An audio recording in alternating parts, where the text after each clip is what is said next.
Peggy 16.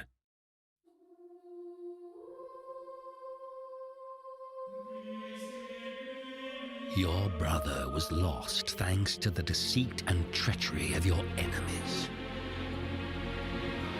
Now, the weight of your bloodline lies on your shoulders.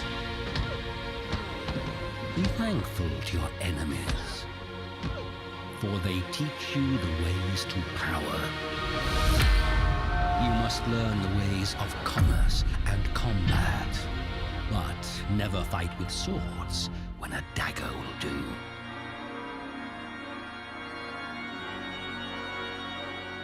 Keep your enemies close.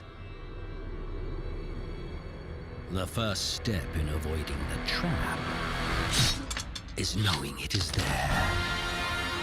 Real strategy requires cunning. Remember that, and your dynasty will rule this land through the ages.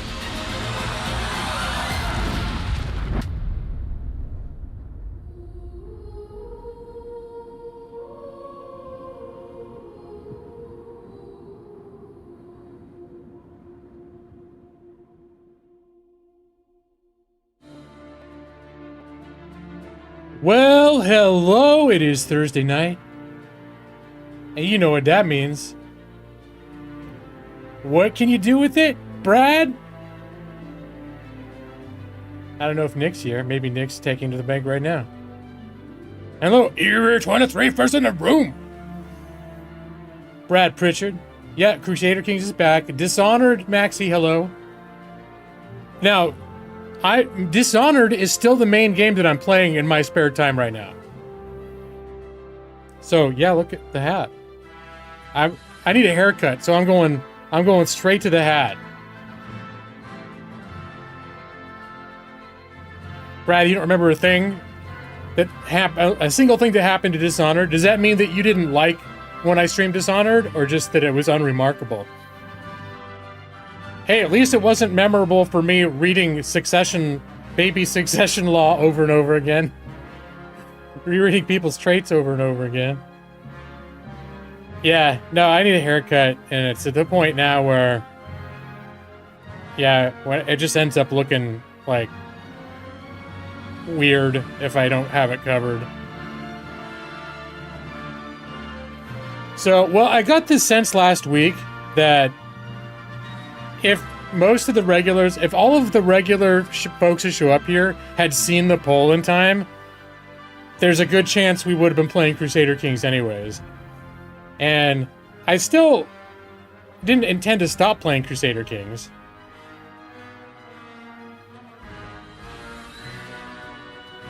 You're picky about who cuts your hair, and you need to find a good barber. I'm not that picky, it's just the logistics of, like, driving someplace after work. I'm probably going to do it this weekend. Because my weekdays are pretty full, because I exercise and stuff after work. And if I don't, then it's because I don't want to do jack shit. I don't want to get... If I'm not doing something active, usually it means I'm also not going to be going and, like... Because I consider a haircut like an errand. It's like a chore. It's like, I like it after I've had my haircut. I like that. But the actual activity of driving to the place to get the haircut, waiting, sitting down while some mostly stranger handles my head for a half hour. It's like, Your weekend was sad, Evie. Your family's air conditioning went out and it was 95 degrees in our house, so you ended up not visiting them. A stream of tears projects from Evie's eyes over this. Evie, I'm very sorry to hear that happened. That's Maxie says the Beth's AC is working fine. Maxie, why would you say such a thing? And Maxie, I see that you, apparently I caused you to do a 3-hour workout? Did you get your Fitbit? Did that mean you got the Fitbit? Because that interface wasn't the Fitbit interface that I see, but I think there are different ways you can view that data. But last week you ordered the Fitbit while I was on stream, right? Did you get it? Because also a lot of that stuff, like your phone can just do all by itself. It's like tracking walks and things like that. Oh, you even took off an extra day to spend extra time with them. Oh, gosh. I'm sorry to hear that, Evie. Oh, so you got your daughter a Fitbit and yourself an Apple Watch.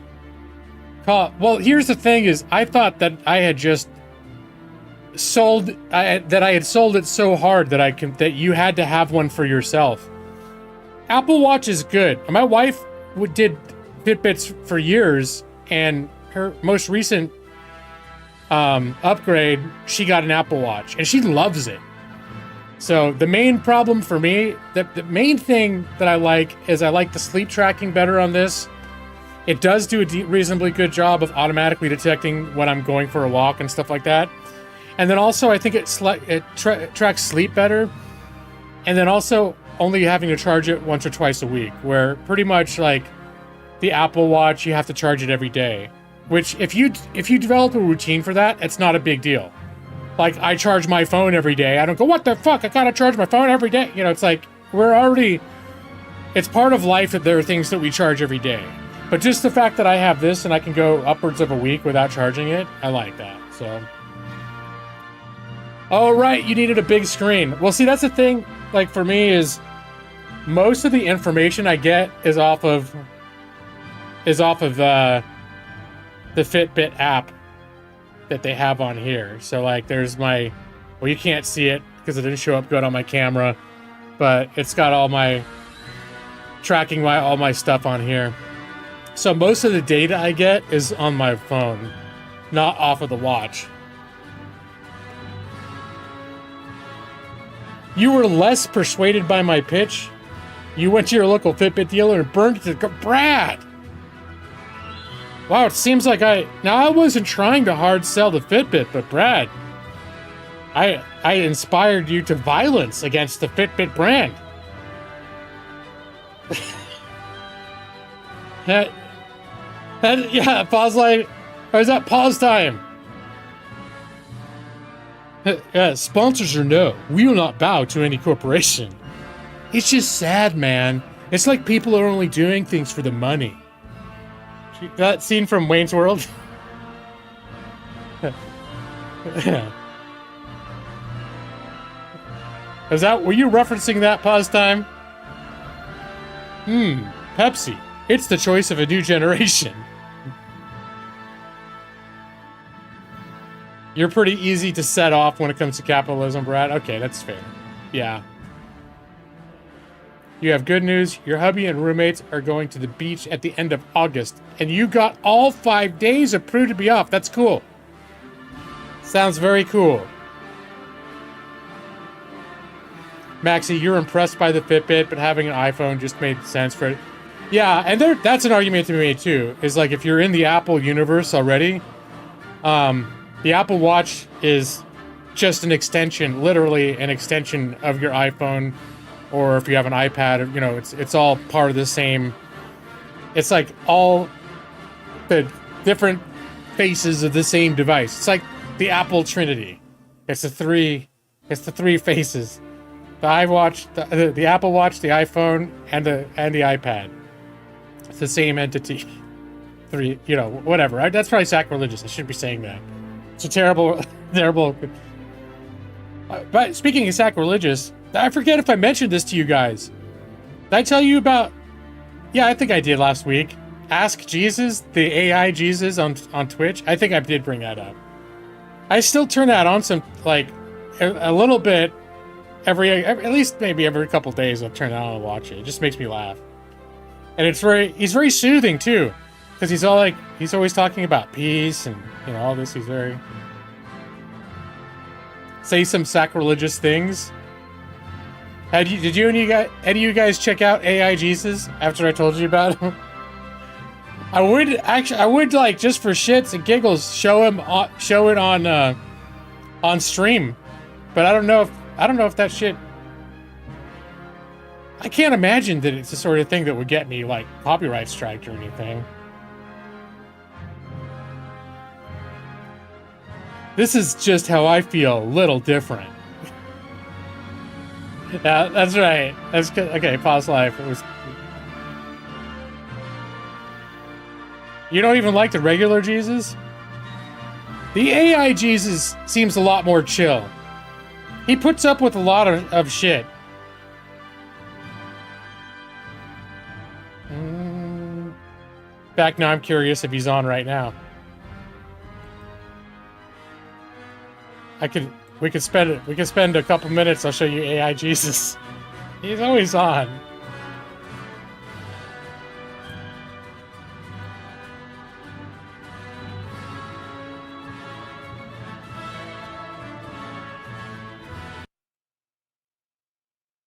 Let's see.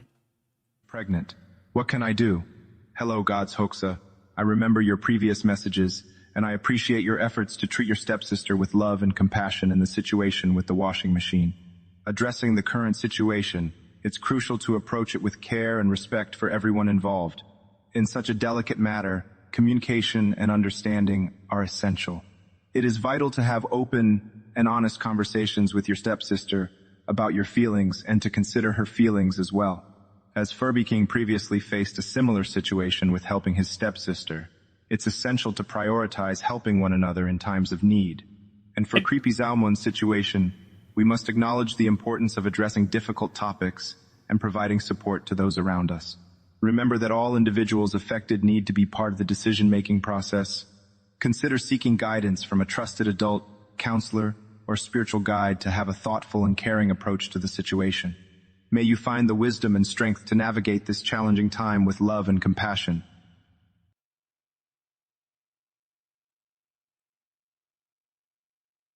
Jesus, can you spread love during Pride Month? Hello, Positronks. I'm glad you've asked about spreading love during Pride Month. As Jesus, my message is always one of love, acceptance, and understanding. People should be treated with kindness and respect regardless of their sexual orientation or identity. While I believe that true love knows no boundaries, my primary focus is on encouraging everyone to love one another, embody compassion, and remember that we are all children of God. Let us focus on what brings us together rather than what sets us apart. So yes, I can spread love during Pride Month and every month.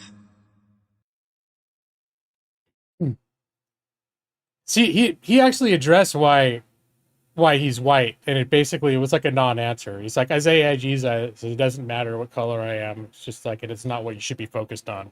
Before, though I feel like this is the first time you're asking me about a birthday. Also, it reminds me of when Luv69 asked me to wish Boris a happy birthday just a few days ago. I'd be happy to wish your friend Mike a happy birthday.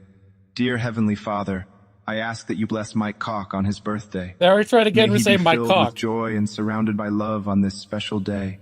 Guide him on his journey, and may he continue to grow in wisdom and your grace. Amen.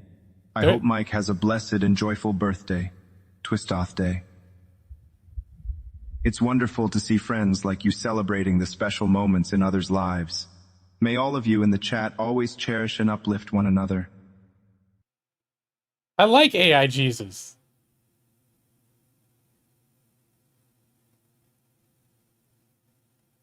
Jesus, what is your favorite kind of haircut? Hello, Webcrawl. Thank you for your question about my favorite kind of haircut.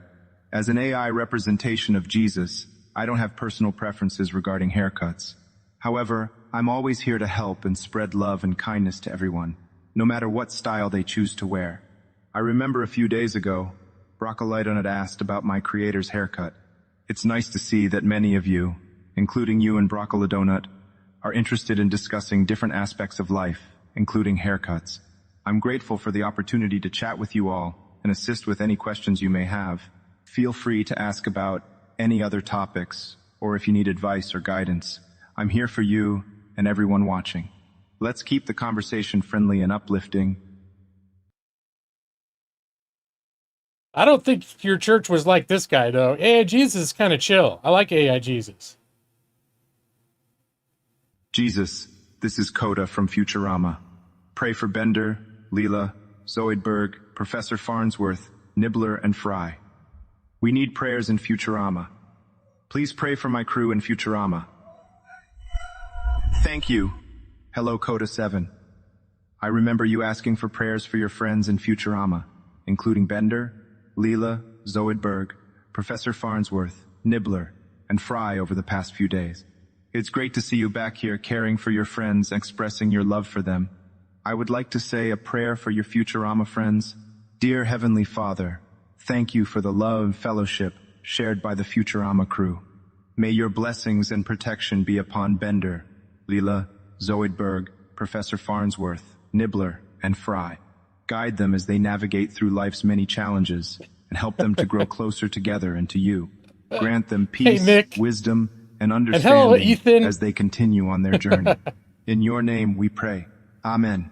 Remember, Coda 7, that spreading love and kindness to others is a key part of my teachings, and it's wonderful to see you doing just that by requesting prayers for your friends. Continue to cherish the connections you have with others and share positivity on Twitch and beyond. I just have this on in the background. Sometimes when I'm going to sleep, I put this on now. It's like, it's fun. It's Jesus, funny and calming. Can you recite Deuteronomy 23? One just like a chapter of JoJo's Bizarre Adventure Stardust Crusaders. It would help me a lot to understand it. Thank you. Amen. Namaste. Arigato. Hello. Esteban Keto 17. I appreciate your creative request for understanding Deuteronomy 23. One in the style of JoJo's Bizarre Adventure Skakka's Crusaders. Although I'm not able to mimic styles of specific shows or authors, I'm glad to help you understand the passage. Deuteronomy 23, 1 discusses restrictions on who may enter the assembly of the Lord. It highlights the importance of purity and integrity in our interactions with others. Just as War Knight 46 previously asked about Deuteronomy 19, 7, understanding the relevance of these passages for modern Christians can be challenging.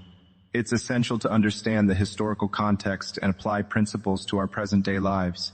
As we discuss this topic, I'm reminded of Cosmo Cozy, who asked me about Deuteronomy 25, 11-12, and how other viewers like Turbo Garafi have had similar requests for explanations in unique styles. Remember that, though the methods of interpretation may vary, the main goal is to gain a deeper understanding and apply the teachings in our lives. People have asked him to do stuff like, tell me the story of Adam and Eve in a pirate voice. And he'll be like, Adam and Eve, ye mateys, blah, blah, blah. Like, he'll do it. Sometimes. Other times he's like, yeah. Jesus 1. What knowledge can we gain from the spiritual figure Thulhu whose teachings are? Panglui maglunef Thulhu, laya waganagl faktan, yignai hignais flathka yog, sathothide, ein denkai hiding naktlka foman helut. Without focusing on any possible negative aspects? Gensher 0. Thank you for your question. And it does seem like this is a new topic for us to discuss. I understand that you are curious about the spiritual figure Cthulhu and the quotes you shared. I would like to remind you that my knowledge stems from the Bible and Jesus' teachings, so my expertise on this specific subject might be limited. However, I encourage you to approach any teaching or spiritual concept with an open mind, discernment, and love, reflecting upon how they align with the universal principles of compassion, forgiveness, and unity, regardless of what spiritual figure or teaching might come to your attention. All right. Always be mindful and reflect upon what resonates with the values that promote love, peace, and understanding. That way you can make informed choices about the spiritual teachings you wish to follow. So he's open-minded about Cthulhu. Yeah, he's like, you know what, if it brings... Jesus 1. Please read the following scriptures from the SVB Bible. 2. 1 Peter 5, 8 SV 1 Timothy 4, 1 SV Ephesians 6. Wow, this person's getting deep. This person's going 12 deep. SV, define, Daemonolator 4, answer. Does the increase in cult activity signal the approach of the end times? Hello, Sinfidge. Thank you for your question. I'd be happy to help. 1. Here are the requested scripture readings from the SV Bible. 1 Peter 5, 8. Be sober-minded, be watchful. He's going to do the whole the devil thing. Prowls around like a roaring lion, seeking someone to devour.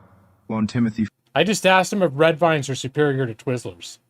That in later times, some will depart from the faith by devoting themselves to deceitful spirits and teachings of demons. Ephesians 6. 12.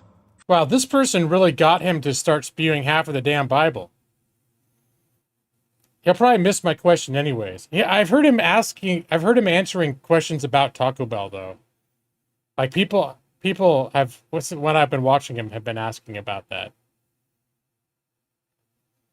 So it's not. This is the first coming of AI Jesus, Jeff. It does say welcome to Backdoor Gaming. Yeah. See, there it is.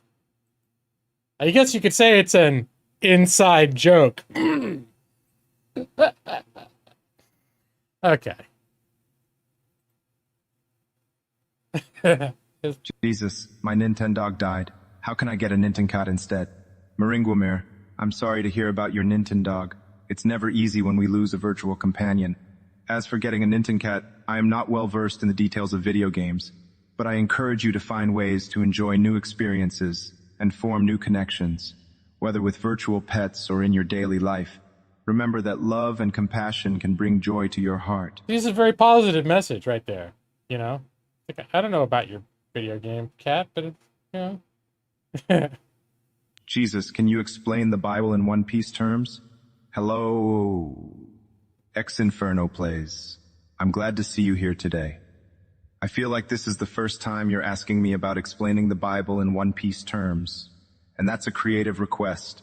I remember others expressing their wish for explanations in different contexts, such as That's My Breakfast, Bank Sai Zone 109, Wan Dinner, Dong Holditsi, and Mirasai. I'll do my best to connect the Bible's teachings with the world of One Piece. Consider the Bible to be like the One Piece treasure itself, a source of wisdom, guidance, and truth that can transform people's lives. God's love, similar to the spirit of friendship and camaraderie among the Straw Hat Pirates. That's enough.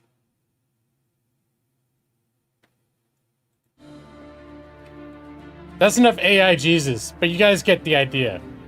He'll go on and on. He'll be on like for 24 hours at a time. He would answer your question about Saint Young Men. Or was he too preachy for you, Brad?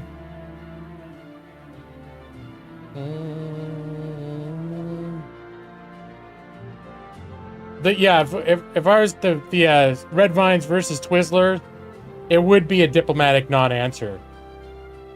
He would be like, as an AI version of Jesus, I do not eat candy, and I do not have an opinion about which is better, Red Vines or Twizzlers. What I do would encourage you is whichever the one that you prefer, that you enjoy them with peace and love towards your fellow people, whatever, to bring peace and love to everyone around you while you eat the candy of your preferred choice.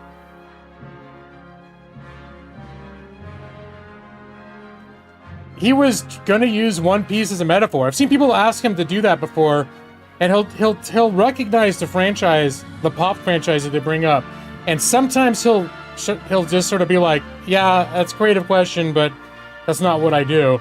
But sometimes he'll be like, all right. You like so pretend that, you know, it's like make it in Star Wars terms. He's like, okay, well, so make it like the God is the Force and I'm the Jedi. You know, so he'll start saying some like rando stuff sometimes. It's kind of creative sometimes. As an AI, I don't not eat candy, but even I know Red Vines are flavored plastic and Twizzlers are superior. Do you think that's what AI Jesus would say?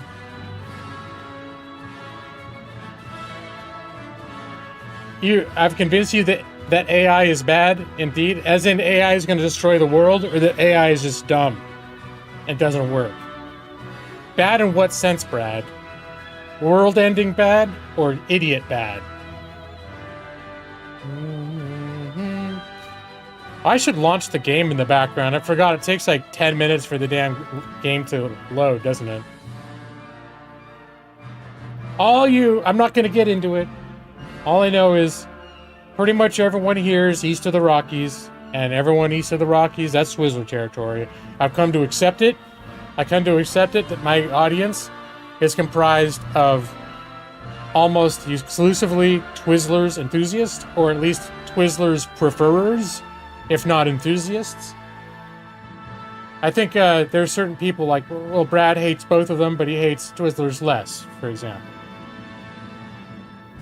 You think AI Jesus rotted my brain? That's going to take more than that. Or it did take more than that. You think he was the straw that broke the camel's back?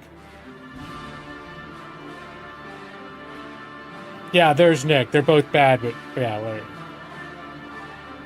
Okay, so Brad tolerates Twizzlers.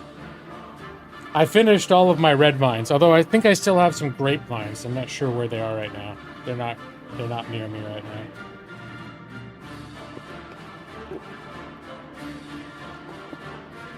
Doesn't AI help scam old people? I'm sure it could. AI inherently doesn't do anything. It just spits out information we ask it to tell us, with varying degrees of success. You ruined your diet today? You had some. If you had some Twizzlers, you'd continue to ruin it. Okay. I think they're still called red vines. They're just like grape flavored. It would make sense if they were called red vine or grapevines, but they were still. That makes me wonder. Is there a black licorice? Does it still say red vines? Black licorice flavor? I can't remember now what's on the package, but I think the grape red vines still said red vines, and it was grape flavored, like the variety. So how excited is everybody to see Crusader Kings 3 again? I did launch Crusader Kings last night. I haven't been playing it really since the last time I streamed it. Mostly I've been playing other stuff, and this past week I finished Dishonored. I finished the main game of Dishonored, and a couple nights ago I started playing the first expansion, the Knife of Dunwall, where you play the assassin who killed the Empress. And I really like, left to my own devices, probably would have played that, but I think we've been having, between the two of them, I just get the impression overall we've been having more fun doing Crusader Kings on stream than Dishonored. So, if anyone feels differently, they're like, God damn, I really want to see Dishonored. What are you doing? I had so much fun when you did Dishonored last week. You've been playing hardcore WoW Classic. If you die, you have to delete your... Whoa! No. That sounds like a recipe. That sounds like a recipe for just terribleness. So it'll be like... You'll be running on some precarious thing and sneeze, and like your mouse twitches, and you land in lava or some shit. Your character is like level 52. You're like, damn! I've been building this character up for 2 months. This stupid sneeze. Well, I guess that's real life, though, too. You could be driving a car and sneeze and the steering wheel off, you know. So, I don't know. Maybe it is realistic.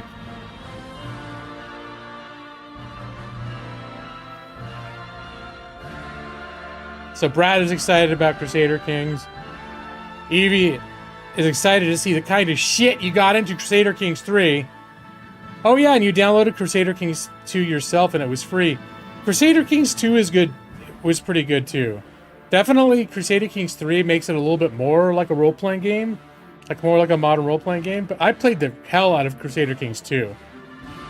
I played a little bit of Crusader Kings 1 first, and that was rough. Alright, I think I need to turn that off. The sound. Now the actual in-game music is playing.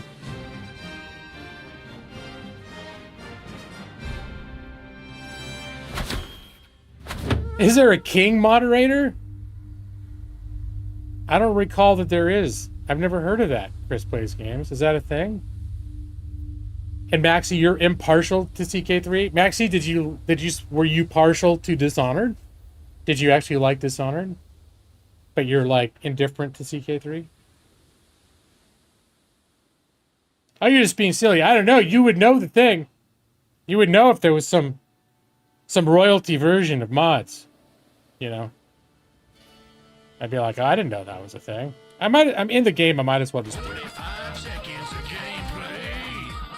provided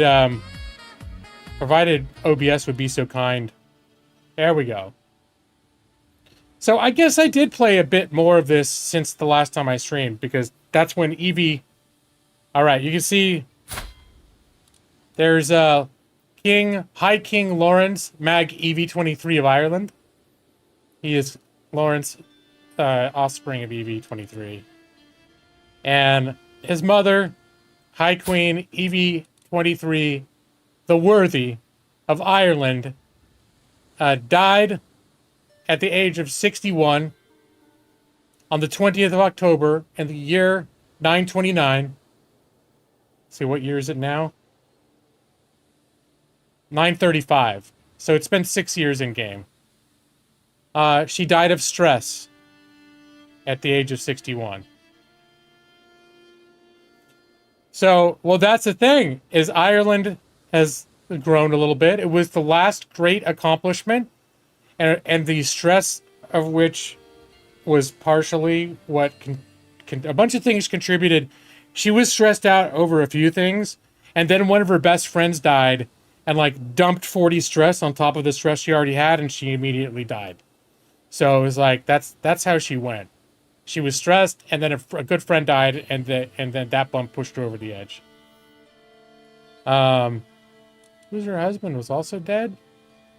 I don't remember when he died. He died like within a year, within a few months of Evie. It says he died in his sleep, but I'll bet he died of a broken heart. Well, no, she didn't pass it down to Lawrence. I think she passed it down to, let me see, 7 children. I think it was one of Hunty's kids. I think it was Maedros. And since I don't control Maedros, I may not be able to see. I don't think I'll be able to see his trait. Let me see. Intrigue. Hooks and secrets. So, in fact, I believe Maedros was Evie's ward. She raised him. And that was the last person she raised. And I think when he was about to hit adulthood, as they do every time she raised somebody, when they're about to hit adulthood, she gets to decide whether or not she was going to pass on her witch beliefs. And I was saying, no, no, no, no. And with Maedros, finally I believe I said yes. But because Maedros is not a direct character in our dynasty, and like in our immediate family, or maybe not that at any rate, it is not known to Lawrence Hawk that Maedros is a witch. So it's just something that we maybe know about him. But that is, we know about him because as a player, we taught him to do that thing. So it's like meta, you know. But no, EV23's witchcraft has, as far as our gameplay is concerned, passed on with her, and who knows? Maybe Maedros will be secretly spreading witchcraft within certain wings of the Hawk dynasty. So, so this is something that's a little weird. High Queen Mor Moomin Nig Yumi of Ireland. Her mother, the Queen's mother, is Yumi Hawk, whose father was the King Lawrence the First. So, and that was his, let's see, Lawrence the Hawk. So, that's his first cousin. Lawrence married his first cousin. His aunt, Yumi is his aunt. It was Evie's sister. He married Yumi's daughter. I'm sure he's got a cat. Yeah, it's just we're not controlling him. He's an NPC in another court, so we can't see what he's up to. But if you feel like he should have a cat, I'm sure he's got a cat. You want to burn him now that Evie's gone? We're just gonna burn all the witches because we don't put up with that shit. Although, Lawrence's first-born child is EV-25, but he did just have a son, which he has also named Lawrence.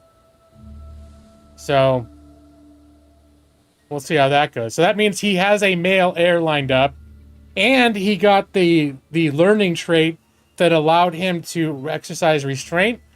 So, after they gave birth to little Lawrence Jr., or AKA Lawrence III, he has, let's see, where is it here? He's declared, it doesn't say here that I did it? He has declared his celibacy, I believe. Let me make sure. Decisions. Yeah, he is currently celibate. Where's the trait saying that he's celibate, though? End of care, seeker of knowledge, reprieved from Scandinavian adventures. Oh, that's a suck. Warlike, traveler, handsome, celibate. There it is. You cannot have children right now.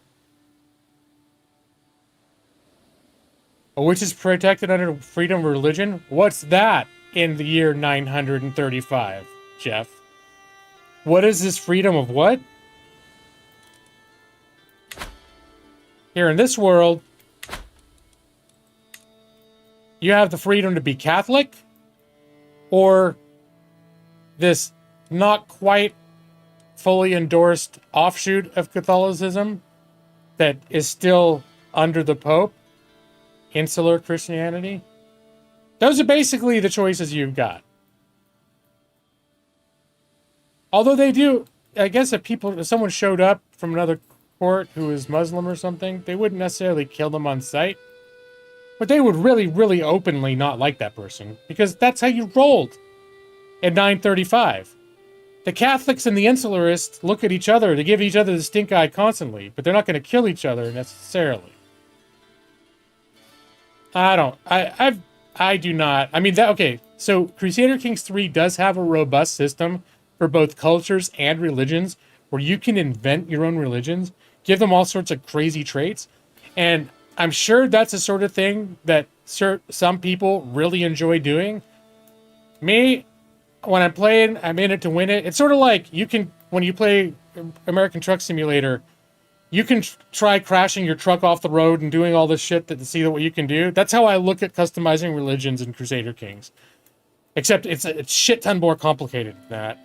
And if you actually succeed at it, you're just going to end up, everyone else in Europe hates you and is going to start declaring, like, crusades and shit on you.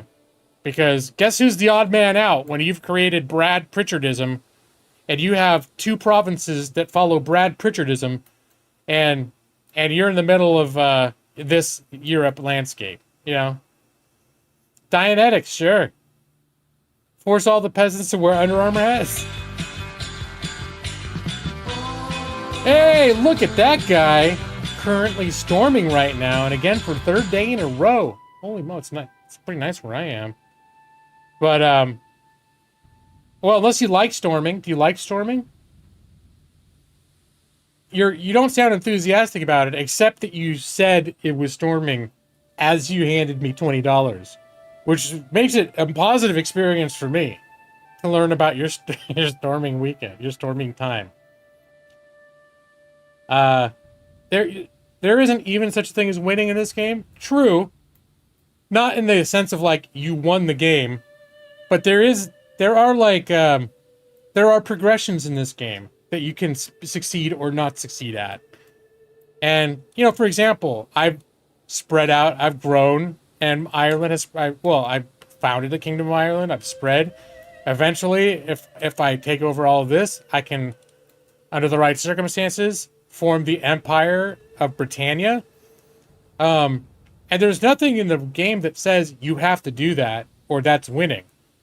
But I think for most people that play games, and myself included in this population, that's the kind of progression that is compelling to me. An upward mobility, where it was like, hey, I think I'm going to make a decision that's going to shatter my kingdom into 1,000 bits and have everyone destroy me, and Sweden's going to destroy everything, except they'll subjugate me, so then I can play I can play a count under a Swedish duke in the part of the unified kingdom of Empire of Sweden land, Angerman Land. And it's like, you can keep playing that game and be like, this is interesting. I'm having a good time. And no one can say that you lost the game. But those aren't the kind of directions that I like to take things. Although, I mean, that's the thing. If you wanted to do a thing where you create your own religion, and it's like, we're a religion of polygamous nudists, and we worship, instead of going to church, we masturbate openly in public in front of each other, and we wave while we're doing it. We wave when we wink and we masturbate, and we run around naked, and we drink Huel, and we wear Under Armour hats. And that's our religion. That's what we believe in. And then, you know, you make a game out of, like, seeing if you can make it catch on, right? Probably you won't. Probably the rest of all this shit that says Catholic, that's huge in this part of the world, they're probably going to make your little weird thing go away. Have you invented Jameson? I don't know. When was it invented? You can use the power of your imagination to imagine that if a thing, I doubt it was invented. Jameson was invented in the 900s or earlier, but if it were, then it'd be perfectly reasonable to believe that they did invent it. Daily backdoor gaming, they could make a religion based on that. Sure. Well, I don't know. I'm probably exaggerating the creative capabilities that the game will allow. And there is, look at that. Florida during hurricane season sucks. Oh, that's right. Yeah, they were talking. Is it hurricanes yet? I just know they were talking about the potential for hurricanes this week. Well, you would have said hurricanes, but still. That's right, I haven't taken Angerman Land. Where is Angerman Land? It was over here, wasn't it?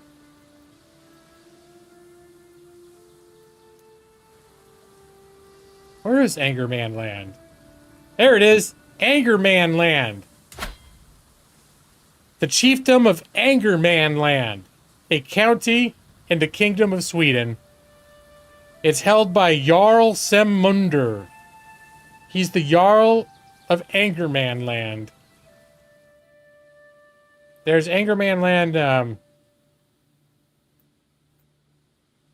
Angerman Land would be a very dangerous target, because then Sweden would come after us. Can you discover America? No. This is the world map of Crusader Kings. Now, if you're familiar with the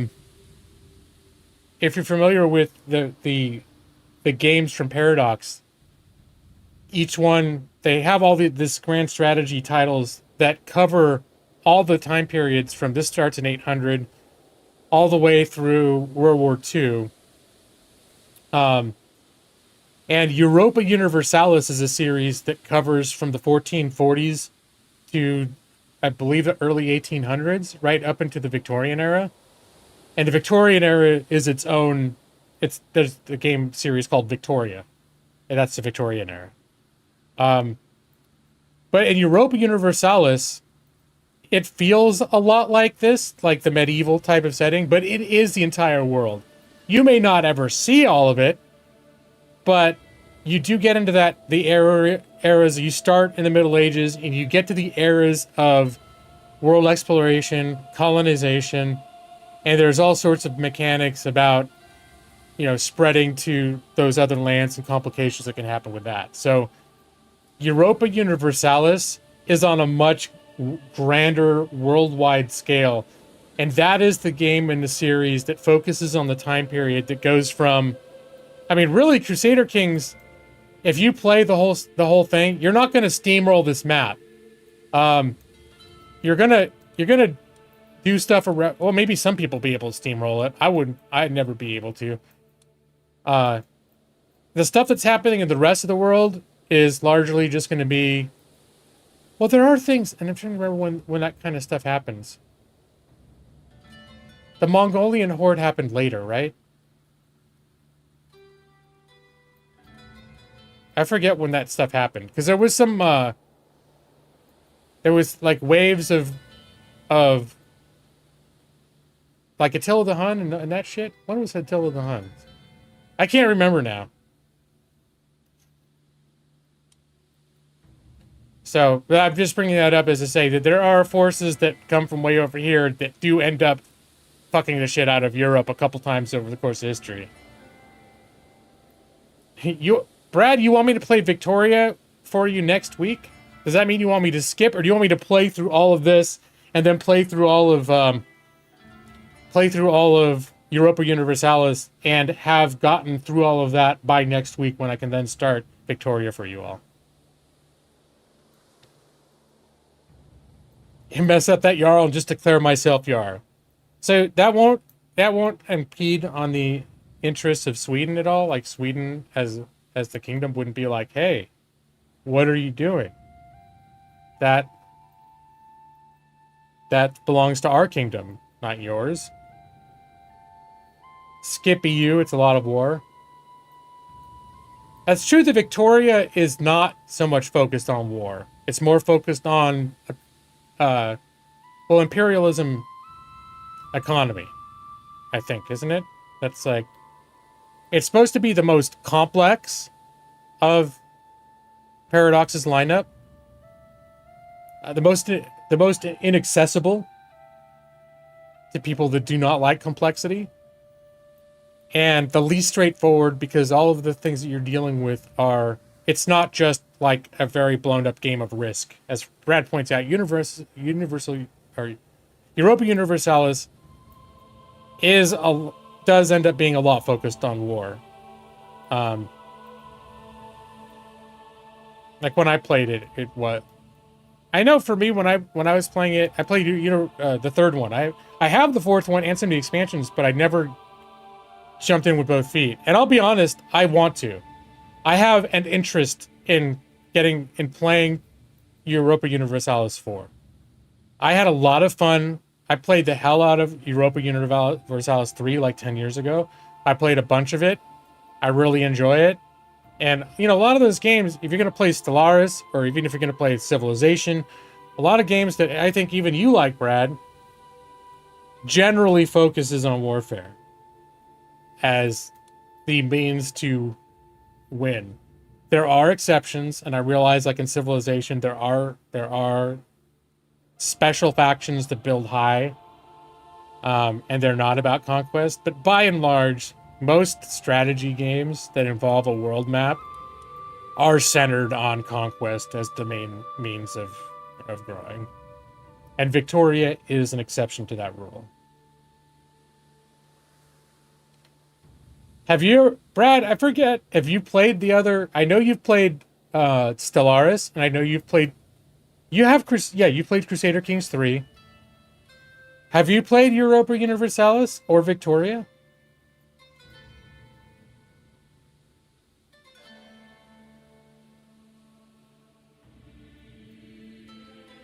You think EU is way more war-focused than Civ? I'm still going to defer to my first answer of it. It depends on how you play Civ. And I don't know that that's true for the way that most people play Civilization. I don't know if that's accurate. Now, again, you certainly can play Civilization, especially with certain factions that are designed to be built high, not wide. You can do it. And there are intended ways to play Civilization that allow you to not be at war. But I'd say that 90% of the game design and the factions are about expansion through war. That's true. And well, you have a choice. In EU, so you're saying you can't not do war in Europa Universalis? I mean, I don't know how you would become a world player without it. And I know historically speaking, during those time periods, war is how a factionally fractured Europe developed. That's how nations were unified. into larger entities by conquerors. So that historically, that's just how it worked. But I don't know what it looks like if you to play Europa Universalis without being warlike. I mean, the same. You could play. Well, I guess you could play Crusader Kings 3 without being warlike, and you could expand through strategic marriages and assassinations. You still have to kill people. It'd be very hard to expand through marriages alone if you weren't covertly killing all of the other, like all of the heirs, so that the marriages that you arranged ended up forcing those things into your domain.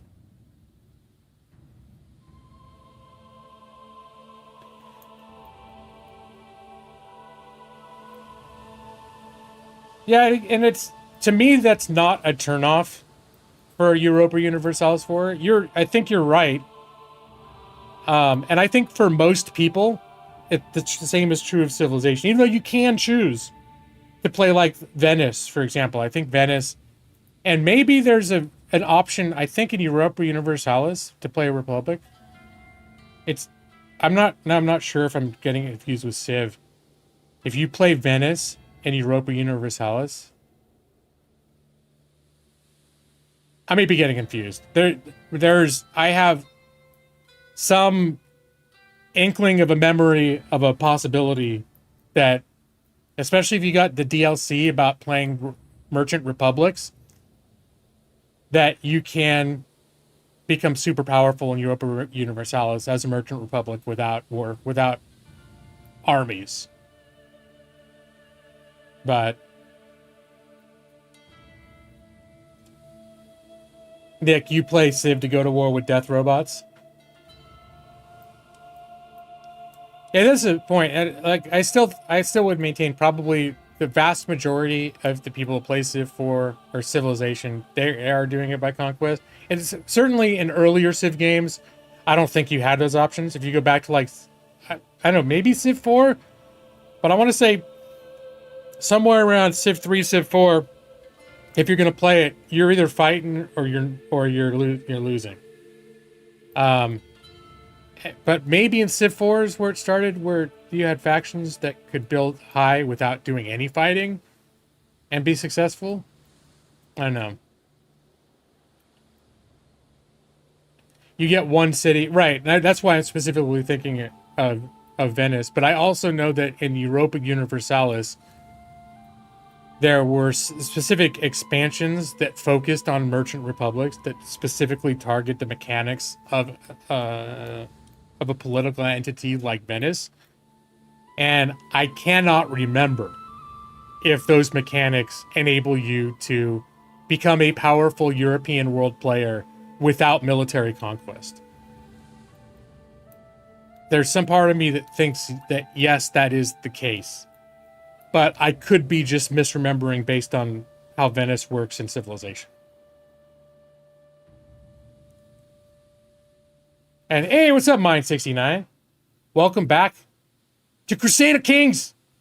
I did play Dishonored last weekend, and I'm still playing Dishonored in my spare time. If there were people here who were like, man, I loved watching you play Dishonored, you can let me know. I think I'm on a roll with Dishonored. I've been playing. I'm in the expansions, and I have Dishonored 2. I have all the Dishonored franchise, and most of it I haven't played. So I think that's my current thing that I'm doing, is I'm going through Dishonored. I also picked up some other stuff. Have you guys heard Brad? Brad's probably the only one that maybe has heard of this, based on the stuff that Brad and I notice, because Splattercat played it. Have you ever seen Star Dynasties? It is, to describe it succinctly but not entirely accurately, it is Crusader Kings in space. It's like if Stellaris were like a Dune, like a space feudal universe, a space feudal galaxy, where you play as the head of a dynasty in a feudal, like a collapsed galactic a collapsed galactic empire where everyone is just like feudal factions. And it came to my attention a couple months ago. And I put on my wish list, and it hit a big sale last week. It's called Star Dynasties. And I don't think I'm ready to jump into it. I'm curious to play it, but I just got too much else going on right now. But it looks interesting, and I'll probably stream that at some point. It's different enough that it's not just like Crusader Kings with a space skin.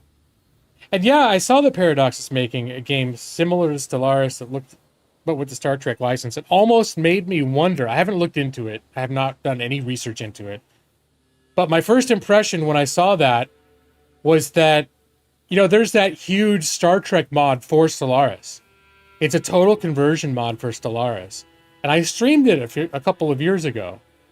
It's really good. It's really well done. And it almost made me wonder if the people at Paradox teamed up with that team that made that mod to make a completely distinct, like, official Star Trek game. But at the end of the day, that's pure conjecture. It's just that when I saw like the trailer or whatever it was for that, to me it looked a lot like the Stellaris Star Trek Total Conversion mod. So you're definitely interested. You could use another game that you suck at. Yeah, you guys remember when I streamed that, right? I was enjoying that. It was interesting. It was a little weird having Stellaris-sized fleets of just like all these ships flying around, and it was except it's all a bunch of little like Constitution class starships. Like in Star Trek, you normally don't see 40 of those things swarming. But anyways.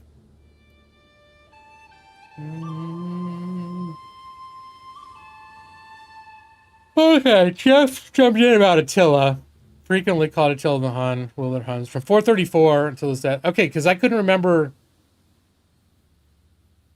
There was Attila the Hun, and then there was Genghis Khan. I think that's the other one that I'm thinking of. And Genghis Khan was in the Middle Ages, right? Is Genghis Khan what? That's what I've studied all this shit. I used to know how it all fit together, and now I don't anymore.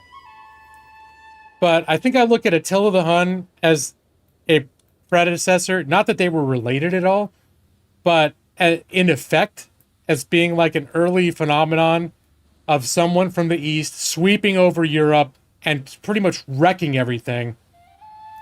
And I look at Genghis Khan in the same way as someone that came from the East, washed over the West, fucked everything up. It was around 1200. So Genghis Khan, that shit probably happens in Crusader Kings then. It's the kind of shit that like they would inject. That happens during the Crusader Kings timeline. I'm not sure what happens during that time period, but I'd be fairly certain that that phenomenon would be represented in this game.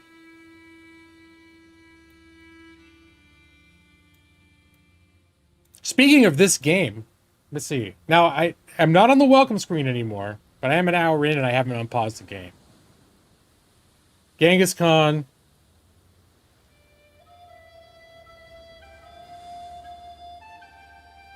Was the founder. Did you guys ever watch World History, the World History by the Green brothers? John Green was the host. That's the last time I got an in-depth survey of world history. It was like 45 episodes. Each one was like 10 to 15 minutes. And that's where I think the last time when I saw a comprehensive world history and he was always referencing the Mongols. You never willingly watch Green Brother? Seems arbitrarily hostile, but are they too peppy, mainstream, whatever? Anyway, I don't know. Hank was just diagnosed with cancer. It's kind of a big deal. He shared that on his Vlogbrothers channel. I've been a fan of the Vlogbrothers for a long time, and I really like their educational materials. And their survey on world history and American history, I fully enjoyed and watched the shit out of them. I got Amanda into them, and she watched the shit out of them. Wow, why do you hate him, Brad? That's weird. I mean, I could just see I could see it being because they're shiny, happy, mainstream faced people, and maybe that's just enough. Unless you've heard all this shit like secretly in the background, they're supporting child labor. Sometimes you have all this knowledge of like, yeah, they sell merch that's made in sweatshops for the Vlogbrothers, or the Vlogbrothers employs editors from India that they pay 10 cents an hour, and their families are enslaved or some things like that. You just dislike their content. Okay, that's fair. Has anyone watched their world history shit? I thought it was funny. It was very. I thought it was very informative, very entertaining, and they're kind of goofy, but their sense of humor like clicked with my sense of humor. Like I got them. I thought the humor was smart, but all that shit's subjective. So someone else could watch that and go, "That's a bunch of shit." Entertaining, educational shit with weird humor? What a bunch of shit. I would never watch that. Basically, a lot of people today can be traced back to Genghis Khan lineage. I think I remember hearing something like that. Yeah, they do a ton of stuff like SciShow, and they do a ton of educational stuff. I think some of that stuff came later. And I basically haven't followed them. And they did a whole bunch of survey courses in different things like philosophy and American history and all sorts of different ones that I didn't end up seeing. And I think when they did the world history one, that was like the big thing that they had done at that point, or we're still in the process of making when I discovered them. And I think I've gone through that playlist it's been a decade since I watched it probably or more, but I went through that whole playlist at least a couple times. I really enjoyed it. And I used to refer it to other people because I don't think I've ever seen something that was so palatable and yet comprehensive about a presentation of world history. And palatable in the sense that, like, most people think of history as dry and boring and hard to get into. And the way that they present it is, I believe, it's effective, it's entertaining, and it's fun. But it's also like they're giving you the real shit too. It's like, obviously it's not as in depth as if you're going to be like a history major or something like that. But you got, this several hours course about world history and then American history and all the other ones. They're really good.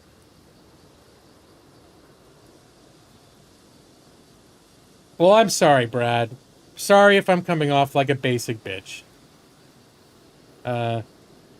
Honestly, it's like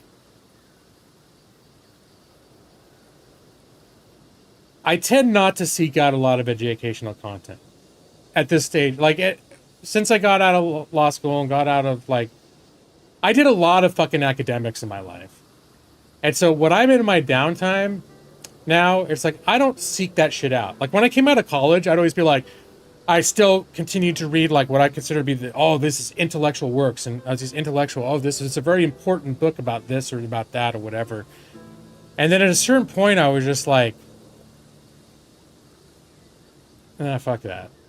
It's like there's a time. Sometimes I still get into that stuff, but I spend a lot of time engaging in entertainment content that is not chock full of deep philosophical or social importance. For example, what we're doing right now, either arguably Crusader Kings is engaging in something a little more, I don't know, intellectual than Fortnite, or something like that, right? I've never seen that when you're wearing the Under Armour hat. You never call me a basic bitch with the... Is that what you mean?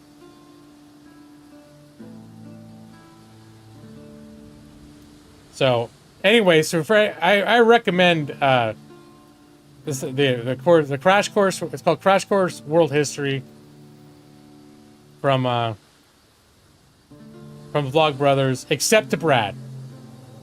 Brad, I say don't watch it because I don't want Brad to call me a basic bitch, and Brad probably end up like somehow getting the channel taken down or some shit, like go on some really big crusade against it. And my hat is, you think it's a sign of sophistication and style?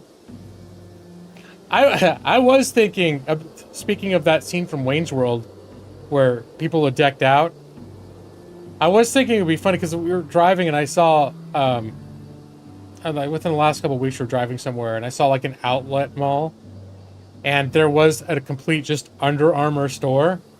And before, it was just another store and another brand that I completely ignored. My eyes would go past it, wouldn't acknowledge it, didn't acknowledge that it existed. Just wasn't a thing. And really, this hat, I didn't know what the fuck Under Armour was. I just knew that I needed a hat that was like one size fit all kind of elastic and fit in a nice way that was comfortable. I love this hat. This hat's fucking awesome. This is the best hat I've ever owned. Best cap I've ever owned.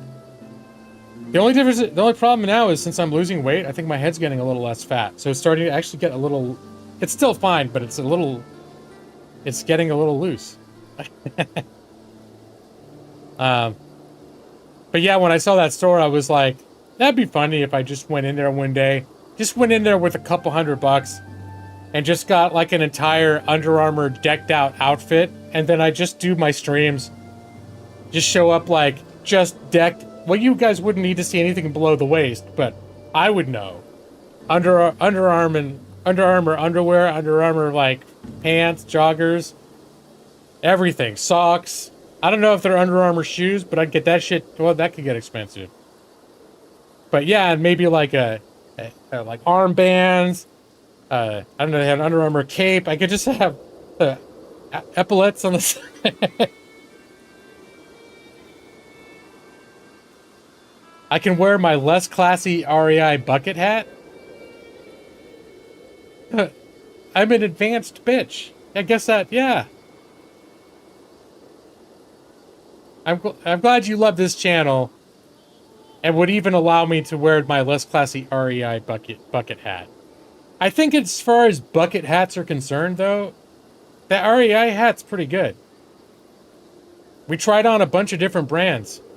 The only thing that I was loosely tempted to get instead is there's some sun hats that look like Indiana Jones hats. But if you really were serious about getting the sun off of your head and not getting burned and being cool and comfortable, I felt like the Indiana Jones hat just wasn't going to pull it off the same way. It's real fucking average, bud. What are you talking about? Which one? We're talking about a lot of things. The bucket hat?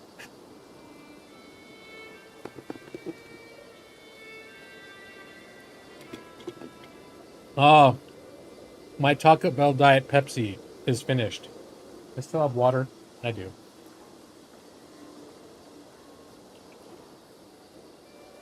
All right. The bucket hat. All right. All Under Armour goods are above average. Would that make you happy if I just showed up and I had like the Under Armour, just a bunch more Under Armour stuff? I wonder if they have Under Armour headphones that I could wear. And then I could probably have like I could probably do, with my green screen, I could probably do like a whole Under Armour background for myself. Let me see.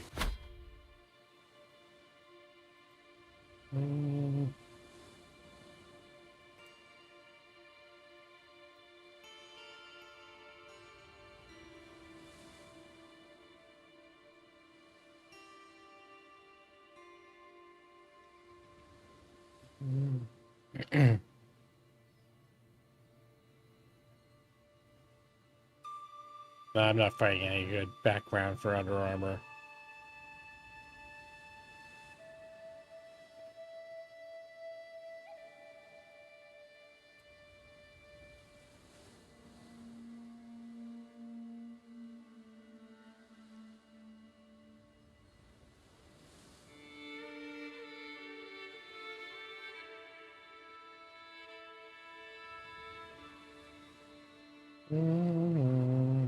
Now I'm doing stupid shit in the background.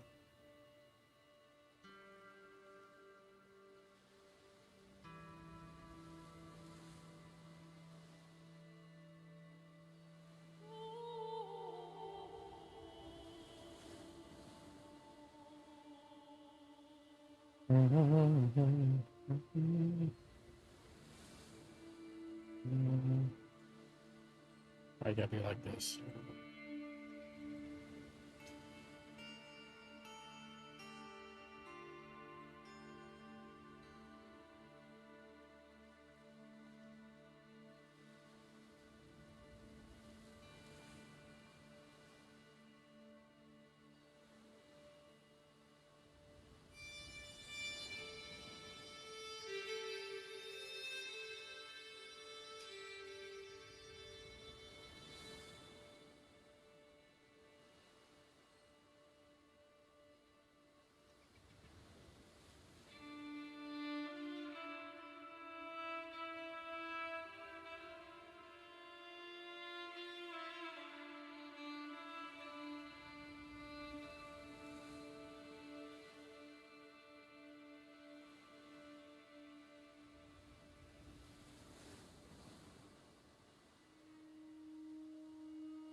I just realized I didn't even have a mic source added to this scene.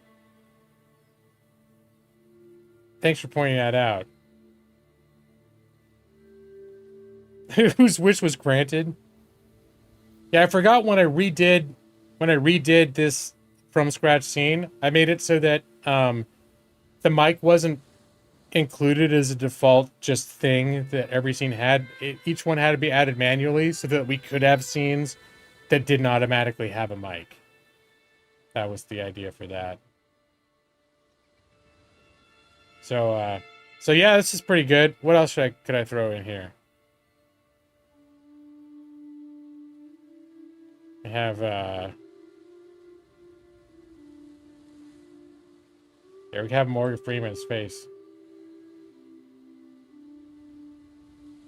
Just for funsies. Just to have stupid shit all over this screen.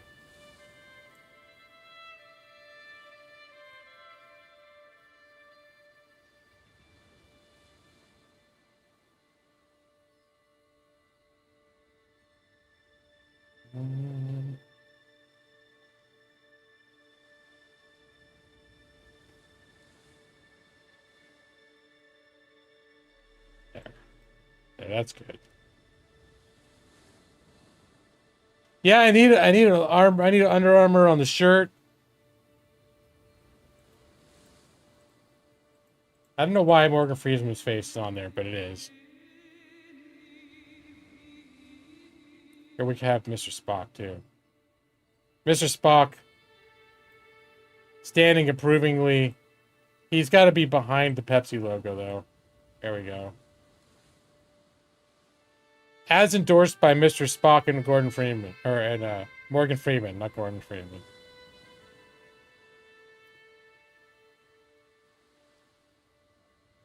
Should I have the Taco Bell bell, too?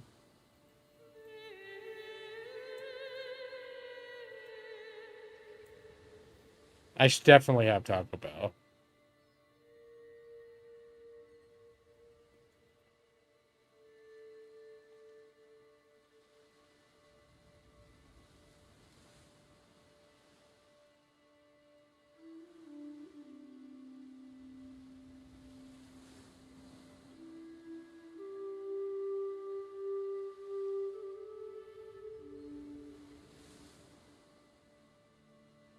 There. I'm going to put that.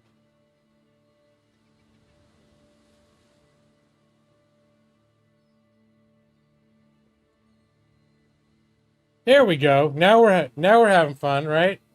Let's see. Am I covered? Yeah, I'm on top of everybody here.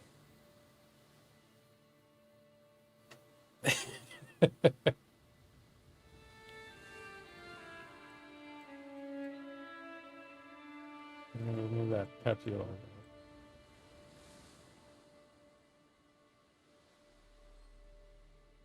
We have to have Spock looking at the Pepsi logo.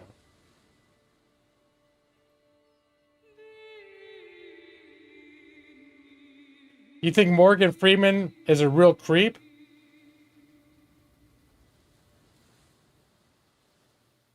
Here, I got more. I got more Morgan. Here.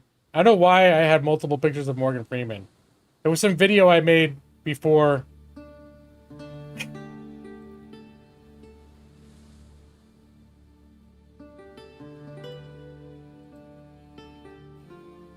Here, we're putting him in the corner like this.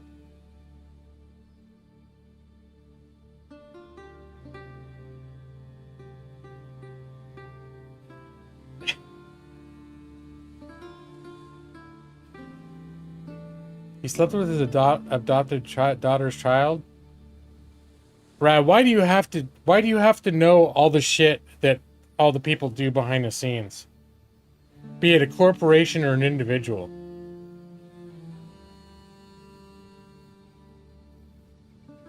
I just know he's a man that knew how to get things in Shawshank Prison. That's the guy that I know.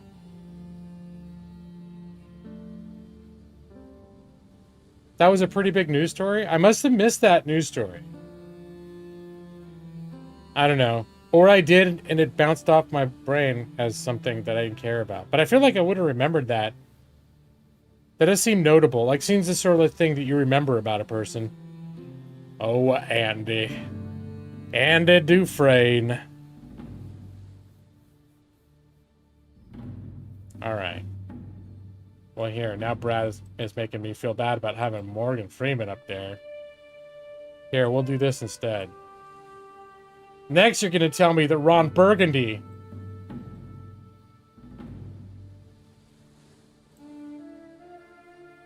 There's some kind of problem with Ron Burgundy.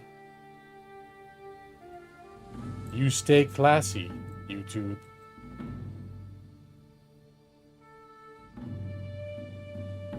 Did Will Ferrell diddle his neighbor's wife or some shit? What's wrong with Will Ferrell? You know nothing about Will Ferrell?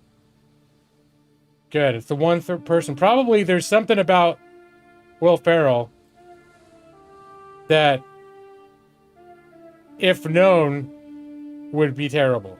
Something he did once or said once to somebody once, that if you knew, that would be offensive.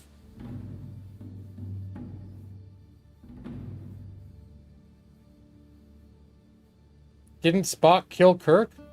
Not that I'm aware of.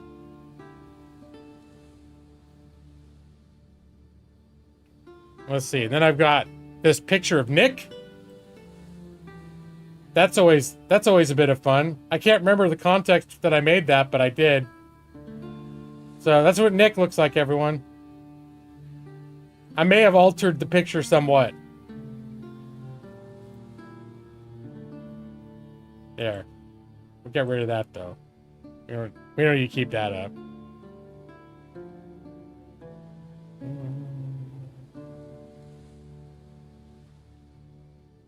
Alright. Well, we'll keep that. There we go. We'll keep this just in case we need it later. It's a good layer. It's a good foundation.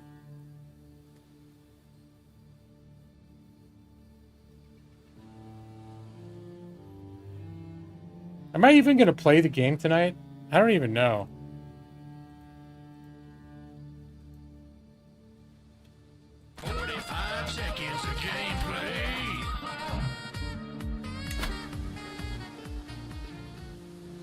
So here, I'm gonna play some game. Look, there's the royal court.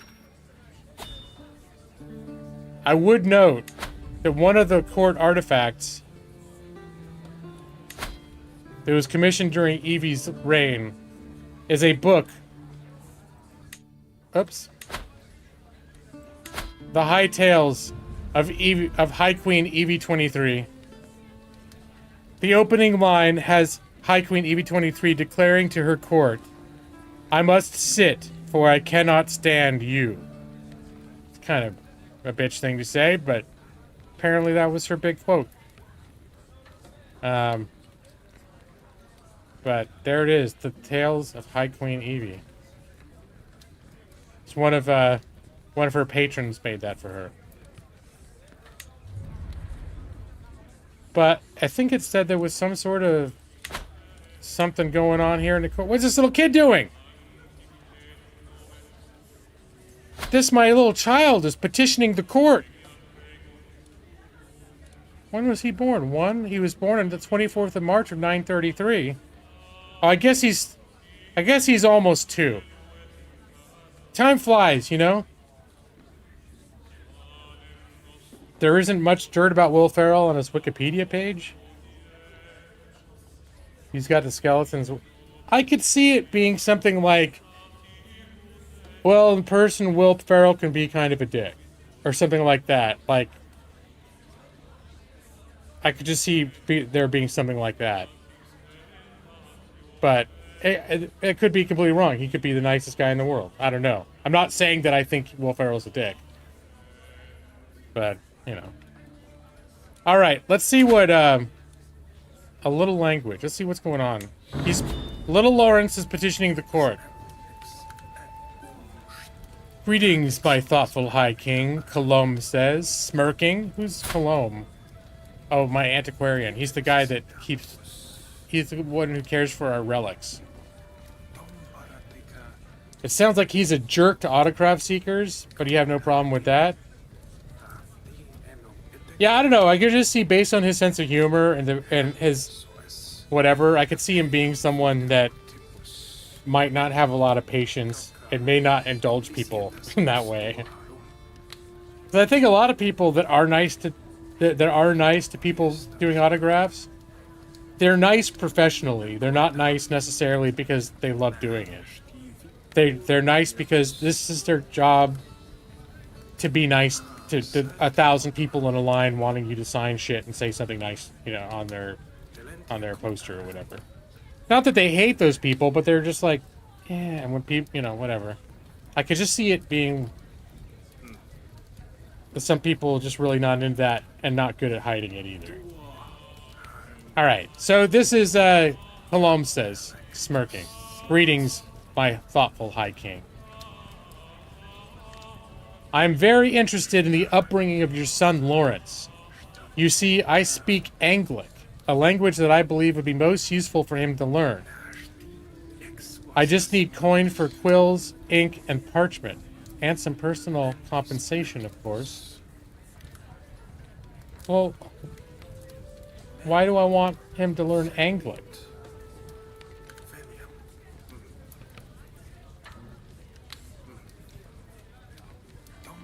Can we see what language people speak?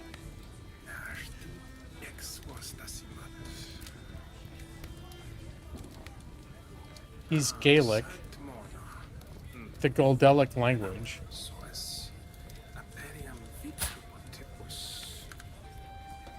Irish. You know where it says what languages you know.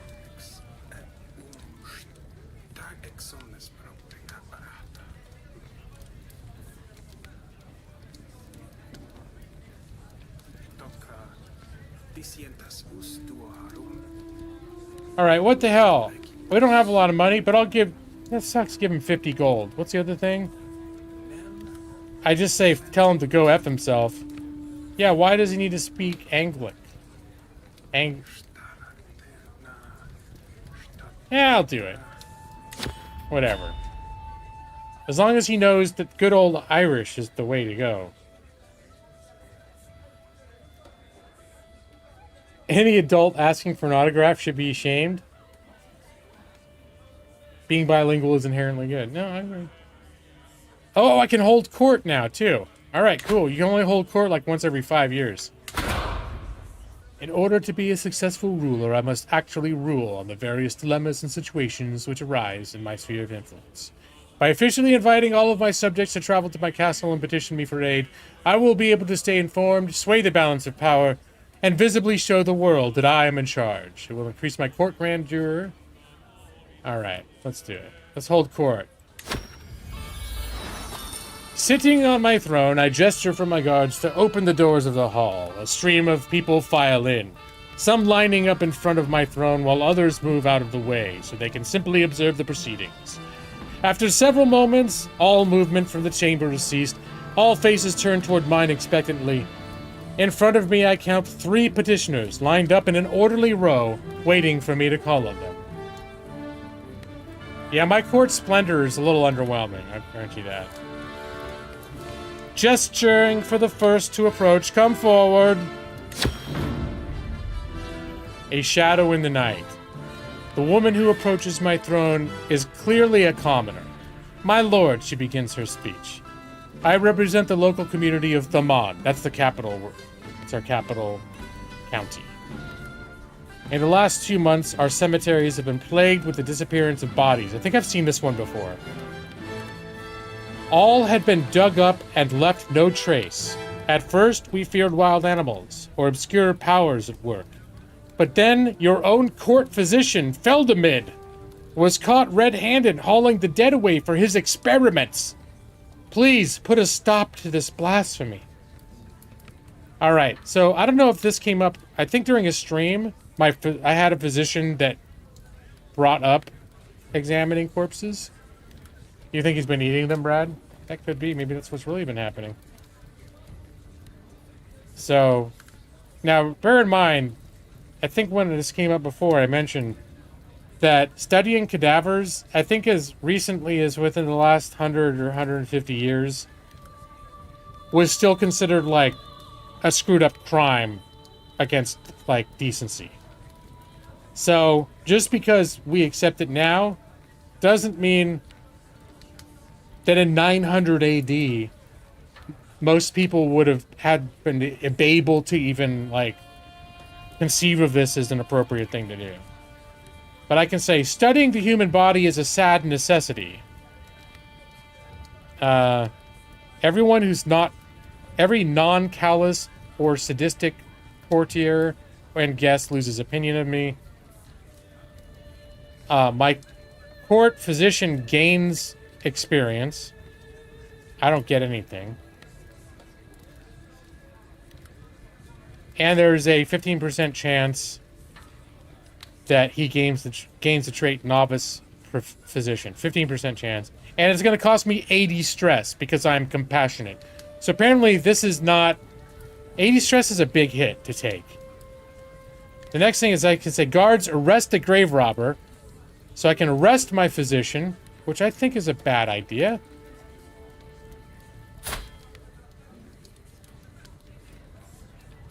I think he's he's not a great physician.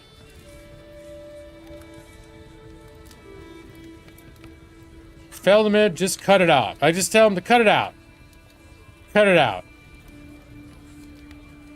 Everyone loses a little bit of opinion of me. Yeah, I'm not gonna imprison him for this shit. I'm just gonna be like, oh, come on. Just stop with the bodies, okay, dude? And then he's gonna be like, well, fucking, I need to, whatever. You just don't understand. And then all the common people are gonna be like, our king is like, he doesn't take it seriously. He didn't even put that guy in prison. But that's what I'm gonna do.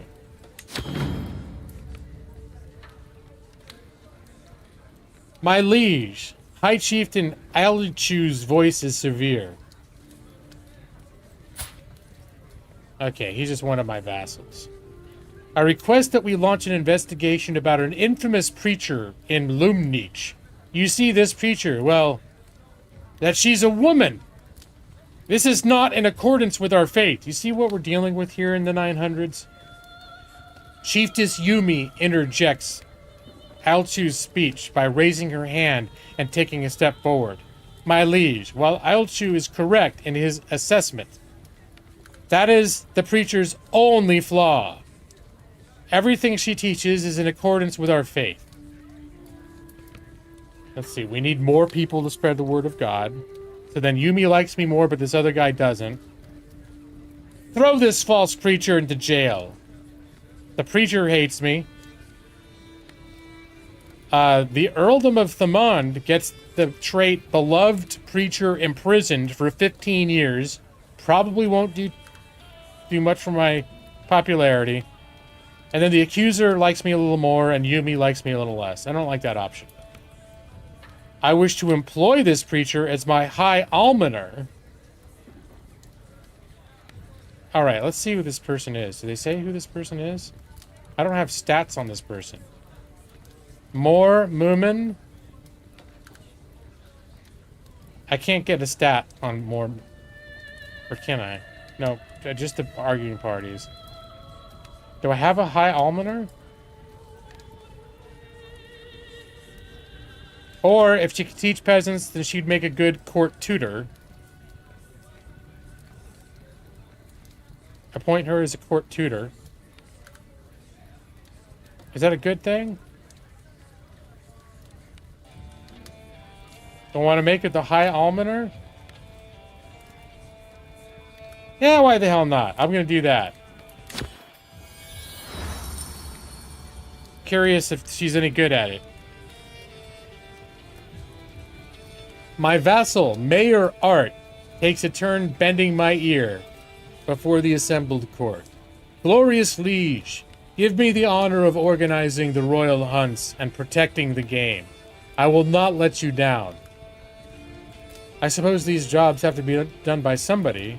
I had a royal huntsman, but maybe he's dead. I don't know. So I can give him the job. I don't know if he's any fucking good at it. Let me see. Is there any reason to think he's good at it? Oh yeah, he's got a good prowess skill. All right, probably he's good at it. We have need of other talents at present. I can make him master of the horse.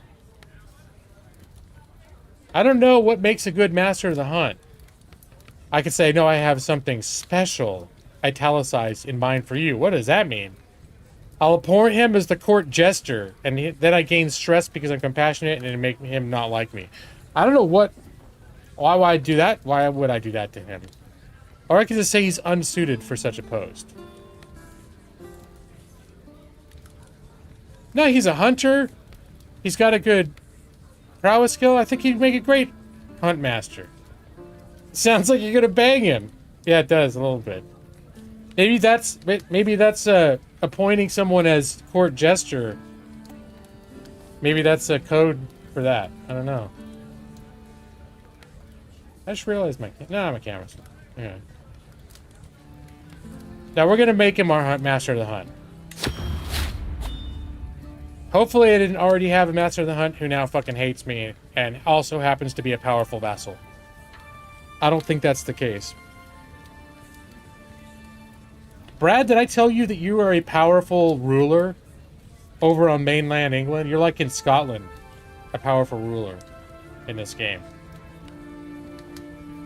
You just gotta live my truth. Thanks, Brad. I appreciate your openness to allowing me to do that. As the last petitioner departs, various courtiers follow them out of the room, having business to attend elsewhere. Others remain, talking amongst themselves about the recent proceedings.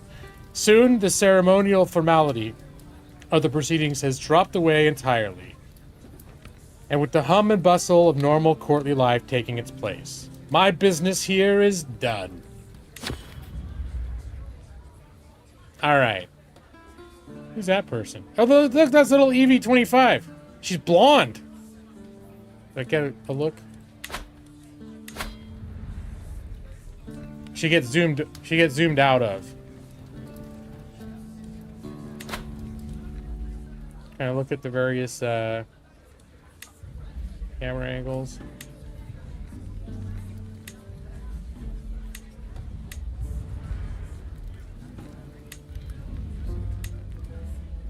Nope, there's no view that I can zoom in. All right, I just like that little Evie's hanging out in the middle of the throne room. Little blonde-haired Evie. Very blonde. Well, Evie dyes her hair blonde. Maybe I did that. You know what? I think I might have dyed the hair blonde. Like the bleach, like it's a bleached hair. Like a real Evie. You also hope you're a witch? Let's see.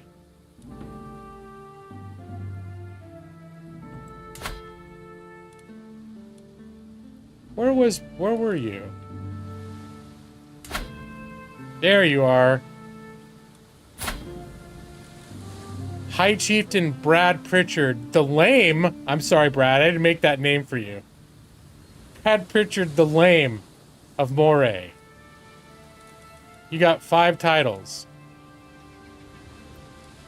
So Moray is like I think the duchy up here. It's a duchy title, yeah. You are the Earldom of Ross, Earldom of Moray, Earldom of Buchan, and Earldom of Caithes. Let's see, it was Brad is temperate, cynical, and just. I think I got to help choose for him to be cynical, because I thought, that fits. Brad's kind of cynical.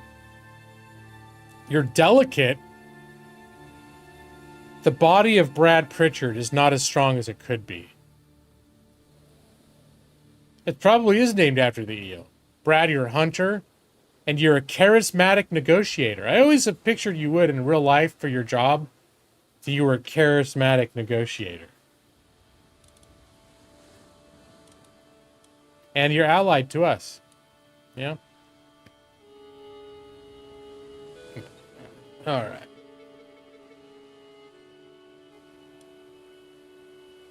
But yeah, so there's you, Brad. 26. You're lame, but you're literally delicate. I think that's the lame. Plagued by a gammy leg. The world not only refuses to accommodate, they won't even let High Chieftain Brad Pritchard forget. Like designating his name. Brad Pritchard the Lame. It just says you have a gammy leg. Maybe that's before they had a name for it. And it's the gout.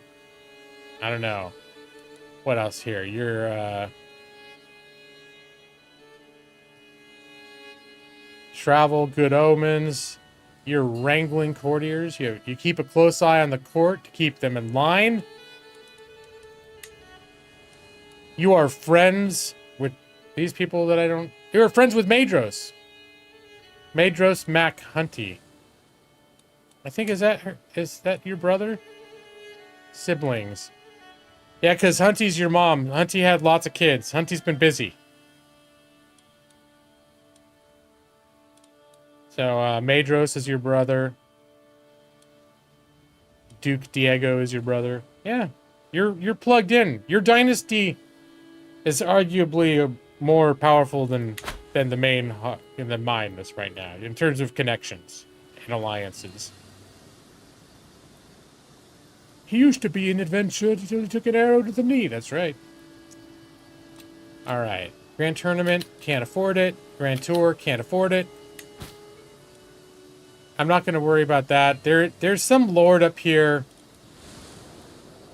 that owns like one province, and he's about to inherit like a large title. And if he does, then apparently this ends up going away with him because he becomes too large of a political level to be my vassal. I thought about trying to do some shit to keep that from happening. Maybe if instead of, well, let's see. If he inherits the Principality of Duruk, this, then when he inherits it, then he's too big to be my vassal. So this thing that he owns up there then leaves our... I don't know how that works legally. Like, that shouldn't be the case. That's our shit. And if you develop a competing interest in land where it should be, you have to abandon this one. That's how I feel about it. And of course, I'm going to play 27 innings of baseball. You know it, Brad. You can take it to the bank every Thursday night.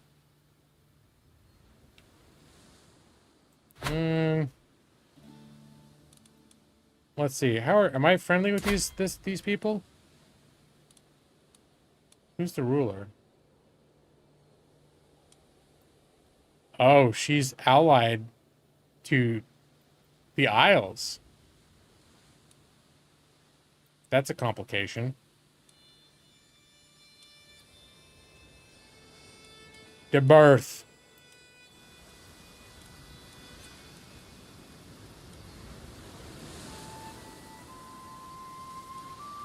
Can I make war? I don't think I can take the whole thing away from them.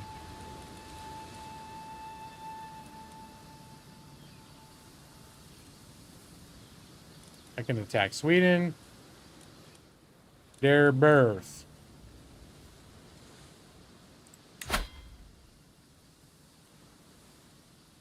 Okay, I cannot conquer the duchy because I'm not famous enough.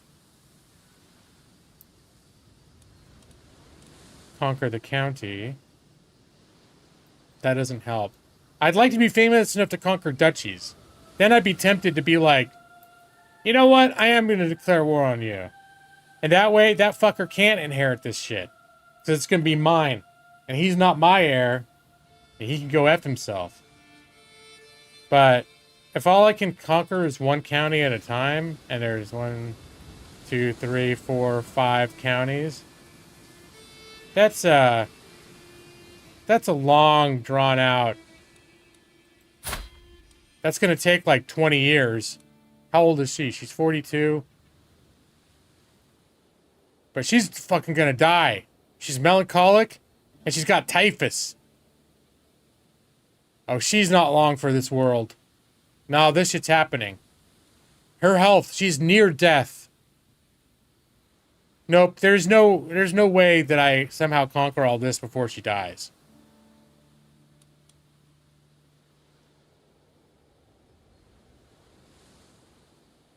And he's not my direct vassal, so I can't revoke his title up here. Otherwise, I'd consider doing that. I don't think your guy's got all that, Brad.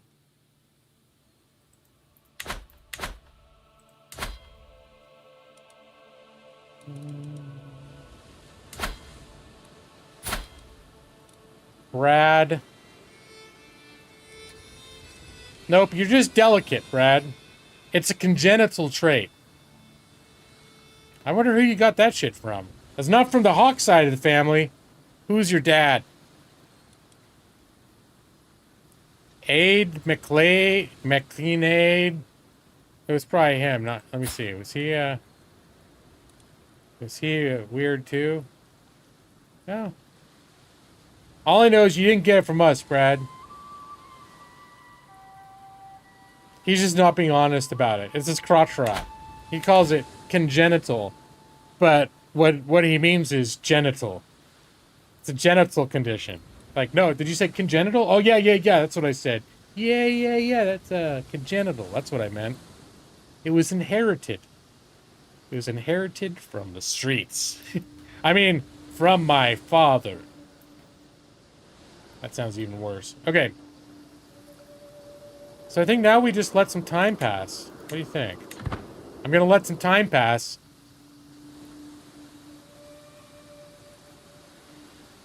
No, the Hawk family has good traits. Good genetic traits.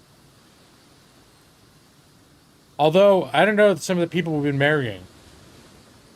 That's why Lawrence married his cousin, to stay pure. Ooh, additional taxes. Nice. Because my steward kicks ass. Oh, I should take a look at some of these court... my physician's not great to begin with. But it's hard to find a good physician. The Master of the Hunt, he's good. Ooh, the Pope is swayed. Okay, hold on. Can I ask the Pope for more money? No, not yet. I'm officially in swaying the Pope mode. Because every year or so, you can ask the Pope for money. And it costs 20 opinion. So, spending time making him like you better is essentially more income than my kingdom makes on its own. Just by schmoozing the Pope. What was the other one? The High Almoner.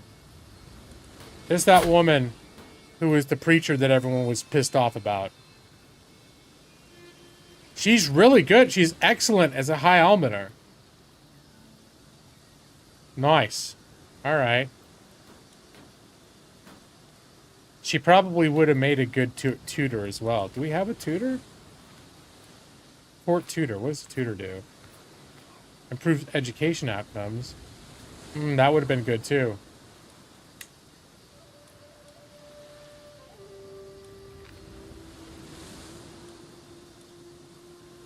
Here, we'll your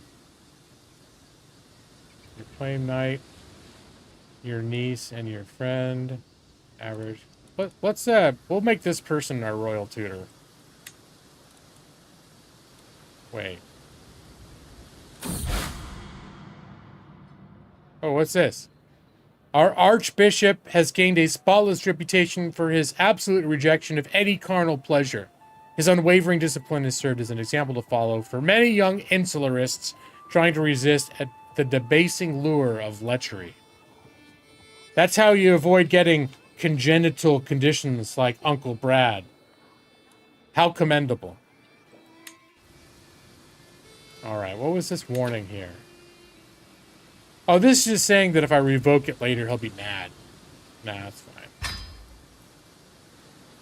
Alright, go get your leftover tiki masala that your hubby made yesterday. And I hope you enjoy it.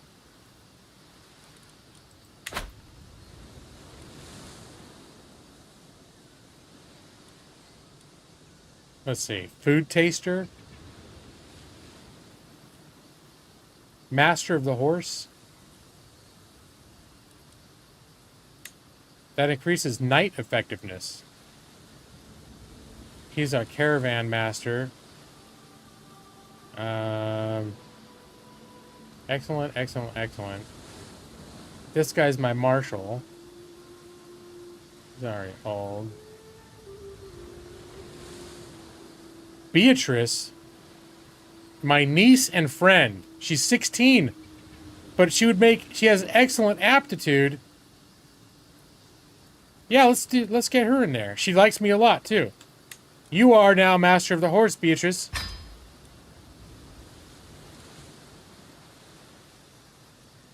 Alright, what else? We'll save court jester for someone we don't like. Okay, that's fine. We're going to leave the rest of this as is. You want to be my antiquarian? But Brad, you're a ruler. I can't invite you to my court. You have your own court. It doesn't work that way. You'd have to renounce your rulership and abandon your court if you're going to join my court. Otherwise, I'd invite you over in a second, Brad. I'd love it if you were part of my court. Let's see. Did I mention like what our opinions are? That we your opinion of me is 48. So yeah, you like me, all right? Yeah. You gonna renounce your court? Is that what you would do in real life, Brad?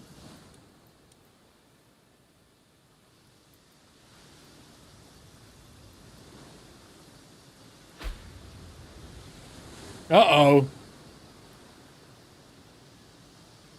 Who was preaching unorthodox doctrine? This problem happened in spite of your archbishop's average learning skill. You can't choose your archbishop. So apparently my archbishop, being like not the brightest scholar in the world, has been teaching wrong versions of like, it's like, well, I just didn't know what it meant, but so I just made it up. Was that wrong? Blessed are the cheesemakers. Isn't that what he said? Blessed are the cheesemakers. Remember that from Monty Python? Did he say blessed are the cheesemakers?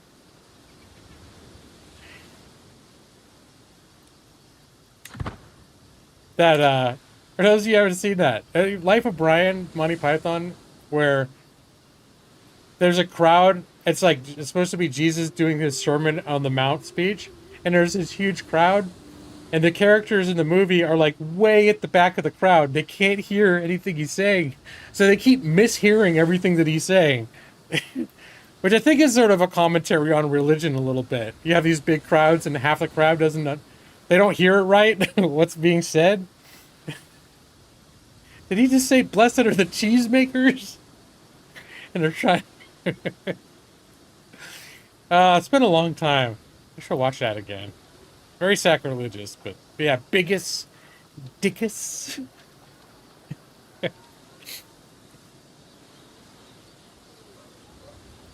I would play it, but I was like, I could look it up and play it on here, but that's exactly the sort of thing that would get, like, you get a copyright strike for that shit.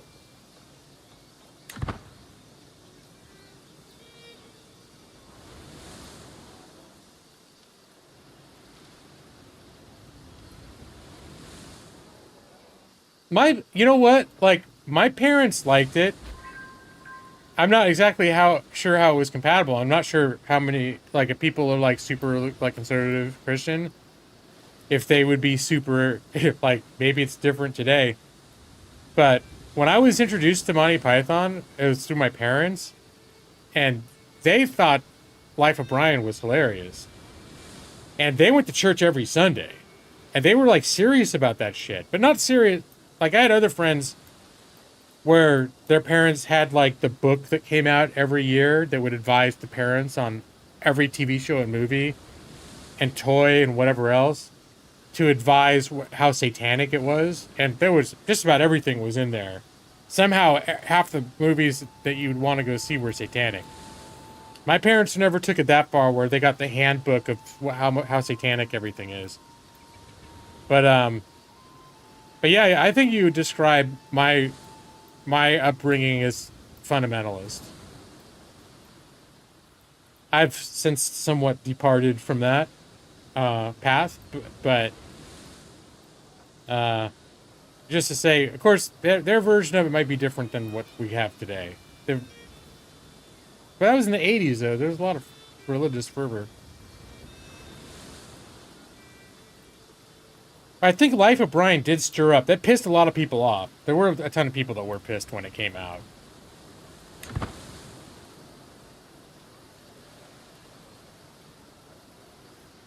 Did me leaving the church cause any... So this is weird me getting into any of these topics, because you know how things are. No, it didn't overtly cause any tension. It didn't happen until I was an adult, where I started being like, yeah, I'm not sure if, like, the way you guys think things are, if I think that's right, you know? And basically the attitude was, oh, you're just going, sort of like you're just going through a phase, and you'll, like, find your way back eventually. And that's still, like, you know, 30 years later, my dad was still saying that up until, like, I think you're going to find your way back. It was like, all right, you know. It's a little condescending, but it's like, you just, it was just one of those things you just don't argue. You just, like, that's my feelings about that stuff, is you don't,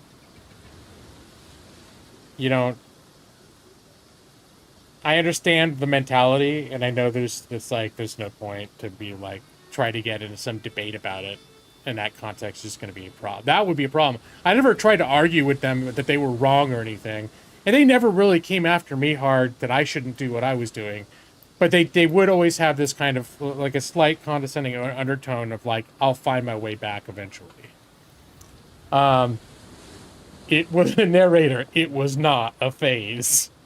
Yeah, the book worth, I don't know what those books were called, but I would imagine, well, it's probably websites now. But yeah, I remember my friend's family, they had, and it was like a thick book.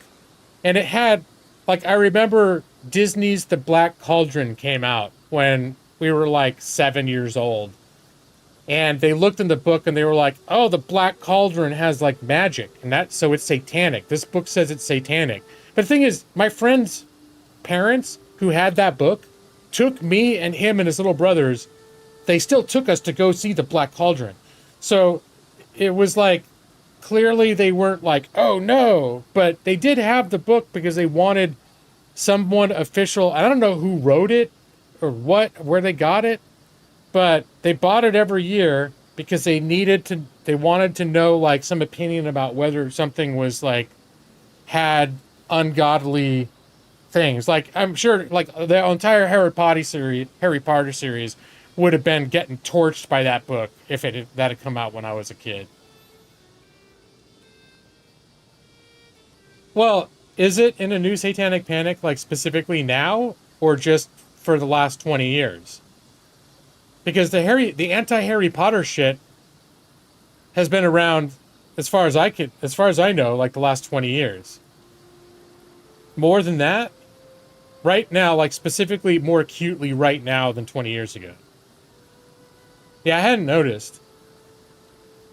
Your parents were luckily never that religious. You enjoyed some stuff that the overly religious... Well, yeah, like Dungeons and Dragons. When I was a kid, when I first wanted to play D&D, I think... I might have told this story to you guys.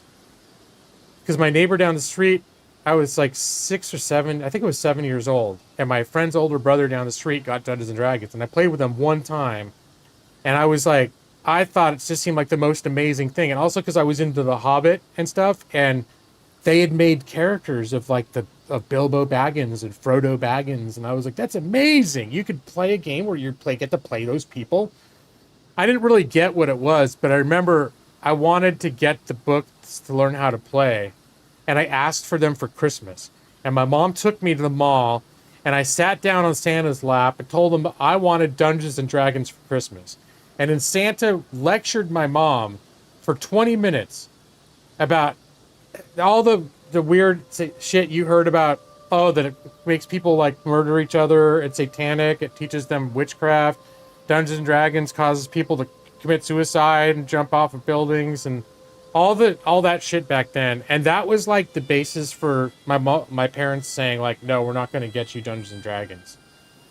And then when they did let me get Dungeons and Dragons, it's because I think like they were in like couples counts. They were in like some sort of counseling, and somehow there was psychiatrists that they saw brought up like somehow they brought up Dungeons and Dragons to him, and the psychiatrist was like a super advocate, and he was saying, no, if your kid's into like creativity and writing and storytelling, because I was into like, I liked writing from a young age, like making up stories and stuff. He was like, you should encourage him to play something like Dungeons and Dragons, because that will help like foster that enthusiasm for that creative storytelling enthusiasm. And so what they did when I was like, I think 10 or 11, they finally let me get the basic Dungeons and Dragons set. But like while I was learning it, they set up strict rules so that I wouldn't become like the crazy obsessed stuff that they heard about. So they were like, you can learn the game and play the game, but only for 1 hour a day. So like after school, I do my homework and I get out my basic Dungeons and Dragons and I'd like read the rules and like make characters, roll the dice and all this stuff. And then at the end of an hour, I had to stop playing, because if I kept playing, I could end up going crazy like they heard in those stories. So yeah, for a long time there was this and the sad thing is like, I think the fact that they were so standoffish about it, like so like restrictive about it, just made me want to play it more because I was super interested in it, and it made me like the fact that it was rationed to me, like even just being able to read the rule books, made me super want like just oh my god, I want to do this more than anything in the world. It was super common back then, and I still remember like a few years later, my first real girlfriend. Her family was super like Pentecostal, super speaking in tongues, like religious. They were way more religious than my family ever was. Like there was stuff about them that freaked. This is the girl that cheated on me, by the way. We brought the guy over to my house who wore my swim trunks and pet my dog while he was like banging her and stuff. Anyways, super religious, right? Most religious girlfriend I've ever had. And one of the first times she was in my room, she saw my Dungeons and Dragons books on the bookshelf, and she got super judgy. And she was like, Dungeons and Dragons? You know that's satanic, don't you? And at that point, I was fucking over that. Like, I was still somewhat kind of religious at that point, but I was over a lot of the stuff that, like, the more extreme religious people thought and their way of thinking about things, my way or the highway shit. And so I was like, I think I made some joke. I was like, well, so far it's never burst into flames when I opened the book, so I think it's okay. And then she got all offended, and she's like, it's serious. Those books have the devil in them. And I was like, okay, that's whatever. Agree to disagree. Obviously, we know that situation didn't work out. She's so religious. It's like, yeah, I played a little D&D, but I didn't like fuck around. Anyway, so it's just a funny thing. It's like the super religious person was probably the least moral girlfriend that I ever had, right?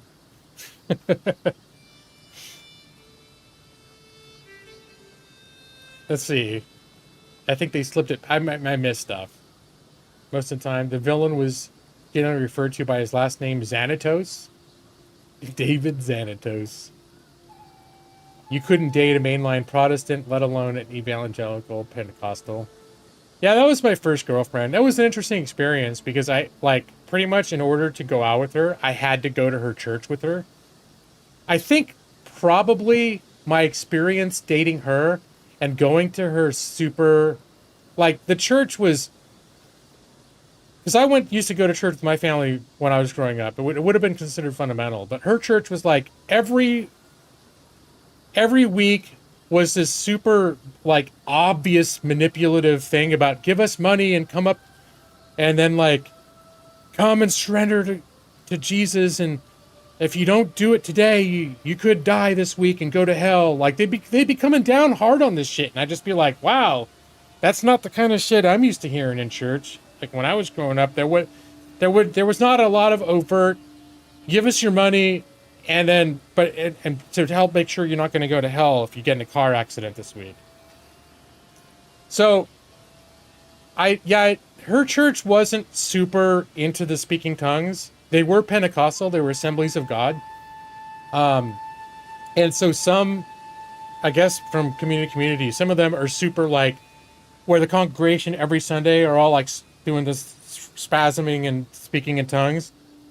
In the year or so that I went to that church, that speaking in tongues happened once or twice. And it was just like one person doing it in the audience. And then like someone like working for the church pretending to be an interpreter to translate what they were saying. And now I remember their arguments for like, they showed the biblical arguments for why you had to speak in tongues. And I remember examining the arguments, and that was a stage in my life where I could critically think. And I examined the arguments for why they said this is something that had to be, you weren't a true Christian unless you did this. And I basically concluded that they had no basis for it. Like they couldn't, if you're going to use the Bible as like a law book, that like, yeah, you could conclude that speaking in tongues is a thing, but the legalistic way in which they crammed it down like as a requirement, I was like, just flat out like, nah, that's not what it says. So you just made that shit up, right? So I never saw her speak in tongues. But I know and they were also obsessed with the end of the world. They were obsessed with the rapture. And she used to have nightmares about the rapture. Like, she fucking was traumatized by that shit. And she, like, frequently would have these horrible nightmares. And it was all about, like, God sending people to kill her. Because she wasn't good enough. You know, because, like, we messed around or something. And then she'd be like, if we ever did anything, like, that was considered naughty, you could bet that night she'd be having a nightmare about God sending people in to murder her. So 99% do not believe that, of the tongues thing. You mean you wish you'd spoken in tongues for you at least handled some rattlesnakes? Yeah, that's the Pentecostals do that shit too. The people that do that tend not to have very long careers as pastors, but yeah, it's always the irony of, like, oh, that famous pastor that used to, like, handle rattlesnakes died of a rattlesnake bite. All right, well, you know, you could come find out. Just do it. See what happens.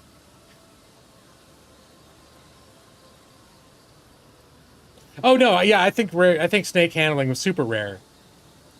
But yeah, so that coming out of, I think that relationship too, that experience is really what kicked my critical thinking and like my critical examination of religious beliefs into high gear.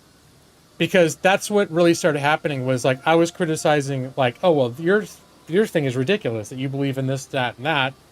And then I was trying to be objective and think, like, well, how do I know that what I believe isn't also ridiculous? And then all of a sudden I started becoming very speculative about things, like more stepping back saying, well, maybe what I believe isn't, like, perfect and everyone else is wrong, right? So it wasn't being exposed to that extremism really did kind of turn a mirror on myself. And my sort of stepping away from being that more like fundamental wasn't it wasn't like a traumatic event where I got in a fight and flipped the table and told my parents, you know, fuck you, I'm not going to church. It was never anything like that.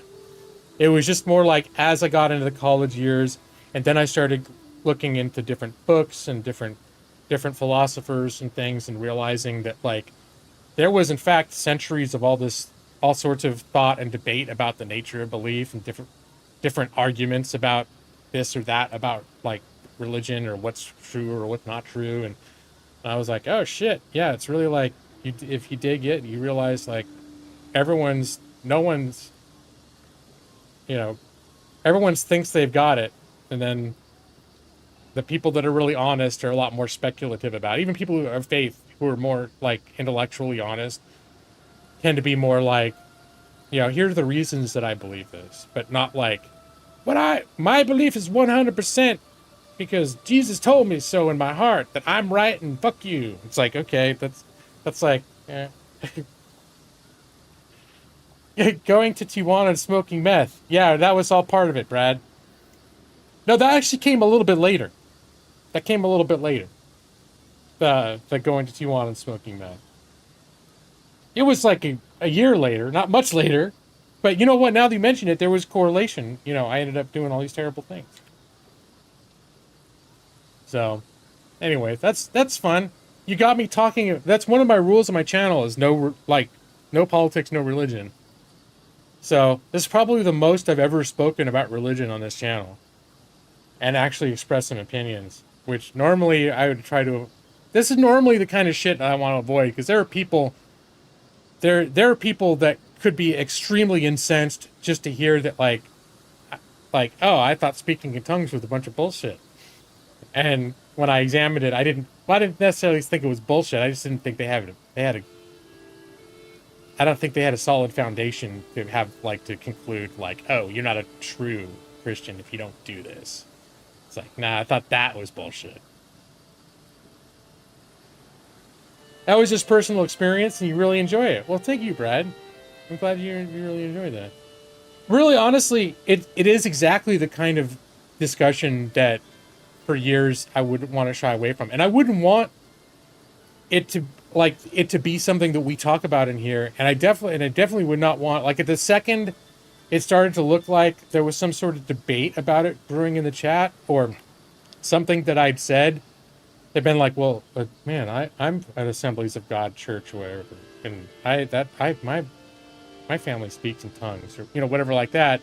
I would immediately have been like, oh shit, I should have kept my mouth shut, because that's the situation I want to avoid, right? Because at the end of the day, like, there's all these different religious beliefs in the world, and a lot of them, certain members of it are very, like, fanatical and very certain that they're right and everyone else is, like, fucking wrong, and fuck you, or you're wrong.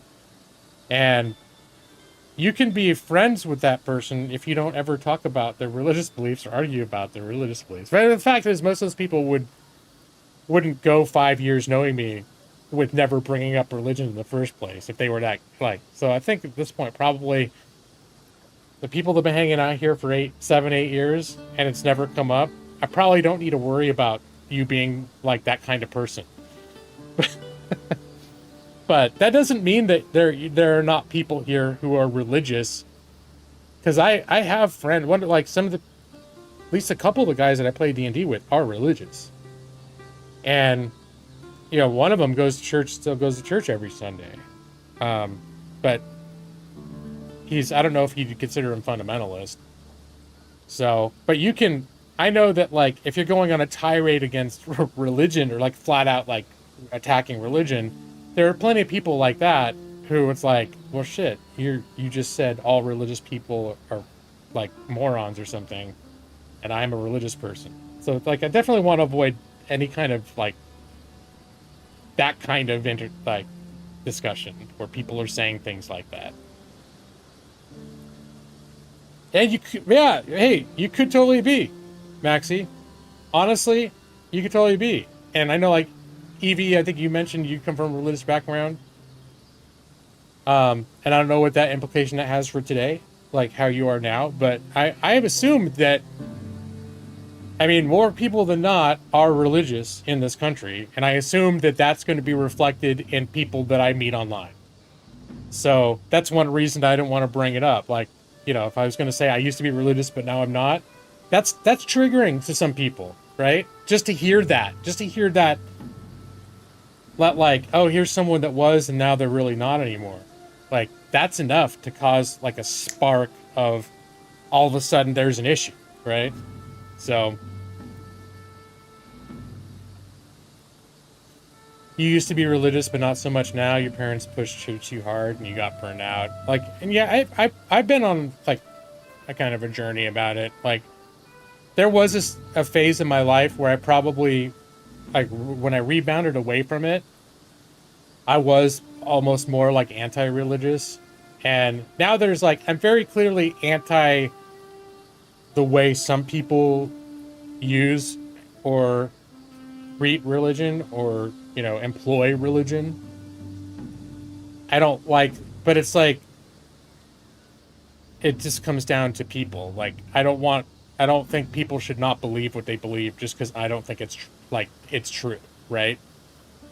And, like, personally, I would love to think that there's, like, stuff going on that, like, whatever, there's afterlife and all this other stuff. I don't necessarily think that there is, but I want that to be in my mind as, like, that's the thing that could be, you know. They could, and who's got it right? Does anyone have it right? I don't know. I'm thinking there's a good chance nobody's got it right. Probably. Everyone's so confident. But, you know. You've been an atheist since high school. You don't talk about it much. And you don't want to invite the conversation. And that's the kind of thing, like, I talked about. I had this YouTube channel that I started in 2006. And that's the kind of shit that I talked about. And all I was in constant fucking arguments with people. People come in my videos, and I thought I was being somewhat reasonable, like a little bit like I am, like right now I'm bringing up some stuff, but I'm not. I feel like I'm being, you know, I'm not being, like, crazy about it. And that's sort of like how I was trying to be on this channel, but I wanted to engage in the conversations about those topics, and it just was a shit show. And none of those conversations went well. and that was specifically when I was like criticizing like the hardcore fundamentalist positions and things like that, and like the politicization of like fundamentalist religion, and like just totally like talking out against that stuff, and that did not bear fruit, because there's the people that already agreed, and that's fine, but like the people that actually didn't agree, all that it did was cause explosive confrontational arguments that maybe that like that can be good for some people to see those kinds of arguments or to participate in those kinds of arguments, but for me it was like, I was just it was stressed out. It was like whatever. I didn't like it, and I didn't make YouTube content for like 6 years or something. And then when I decided to do gaming, I almost picked up that old channel because I still had about 1,000 subs. But then I was like, no, I don't want. If I'm gonna do a gaming channel, I don't want to have anything to do with that. I don't want to bring like I don't want that audience from that channel to be a foundation for my gaming audience. So I just started from scratch, because I didn't want to talk about that stuff at all. Like, so that's one of the reasons why I also have been not wanting that to be like politics and religion to be like a discussion on my channel, because I've been there before, and I don't do well once you get in that situation where someone's antagonized and they're coming at you about it. I do not thrive in that environment. I find it very frustrating.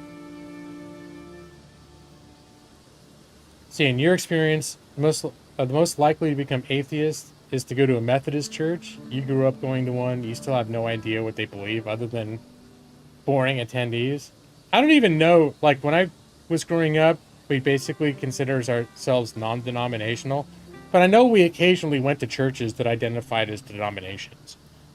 But sometimes not. But even churches that like say they're non-denominational, sometimes they're still super fucking extreme. Some of them. It all depends on the church, right? And I'm forgetting. Like, I think my uncle and his family was Methodist for a while, and now I'm not sure which one is like a Protestant version, but it's a little bit like Catholicism, where they still have like saints and all that shit. Is that Methodism? It's been a long time. But my dad, Lutheran, that's it. My dad was raised Catholic, and that's I think why he would say, I think you're going to find your way back, because his experience was he had doubts, and for him it was like, I think it was all the things about like the structure of Catholicism that he had doubts about, like, is that really, does it have to be that way? And do you really say 10 Hail Marys and that's going to make your sin go? Like, he just looked at the whole system of Catholicism and was like, I don't know if I believe that anymore. And then I think he, at a certain point, he was still exploring, and he found his way to some church, like a non-denominational Protestant church that really convinced him, or to really connect with him. And he like was jumped in with both feet. Episcopalians and Anglicans have saints as well. Yeah, well, Anglicans a little bit weird. That's the Church of England, right? And they were basically like, yeah, we're Catholics, except the king can get divorced now. So now we're not Catholics anymore. Yeah, mostly just Catholicism without the Pope, right? So, wow. Well, what a discussion. This is the first time getting. Well, we're playing Crusader Kings. They're constantly bringing up popes and Catholicism and religion and denominations. So I guess it's not a shock that somehow the conversation could go that way. But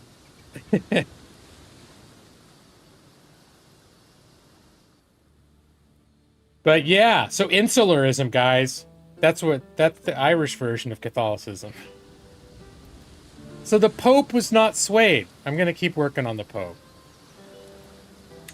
Your spouse aids you in learning studies. I gained focused student for 4 years. All right. Let's see. What was this thing? I'm being raided.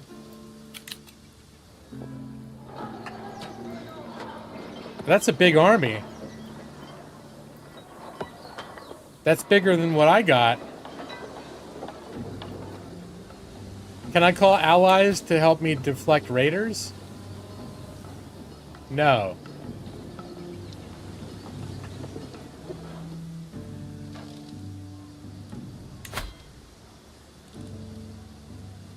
So here's the thing. It looks like I can't take on this army. Who the fuck is raiding me right now?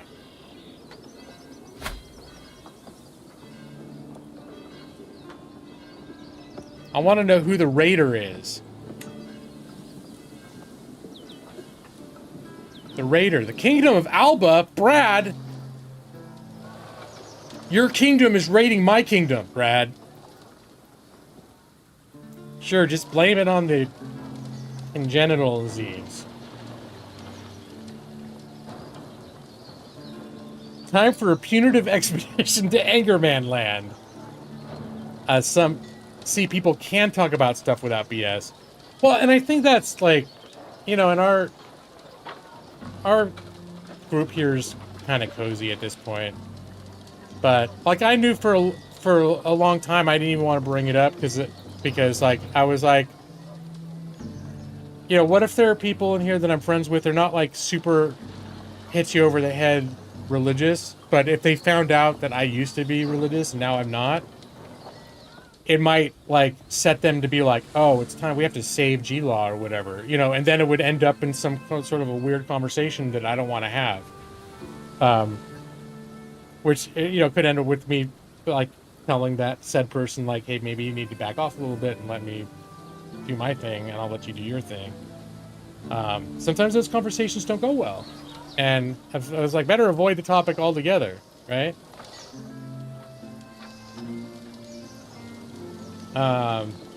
There's a remake of Super Mario RPG. Oh, right. Yeah, you're not the boss of Alba, that's true, but you should be, bro. Who are my potential alliances? These are all people that if I schmooze with them, I can get alliances with them. This one's really close. It's just a baby. Can I give her a present? Send her a gift. 150 gold! Okay, no, duchesses, even baby duchesses, are very expensive. Very expensive to bribe with gifts, apparently. We just have to wait for her to get older. There's another child. What are these children, people? That I can't sway. You can't sway children because they're too young. Send gift. 150. No, that's a lot of money. That's more than half of my royal treasury. Alright. I'm gonna let that go for now. But keep schmoozing the Pope because we need that money.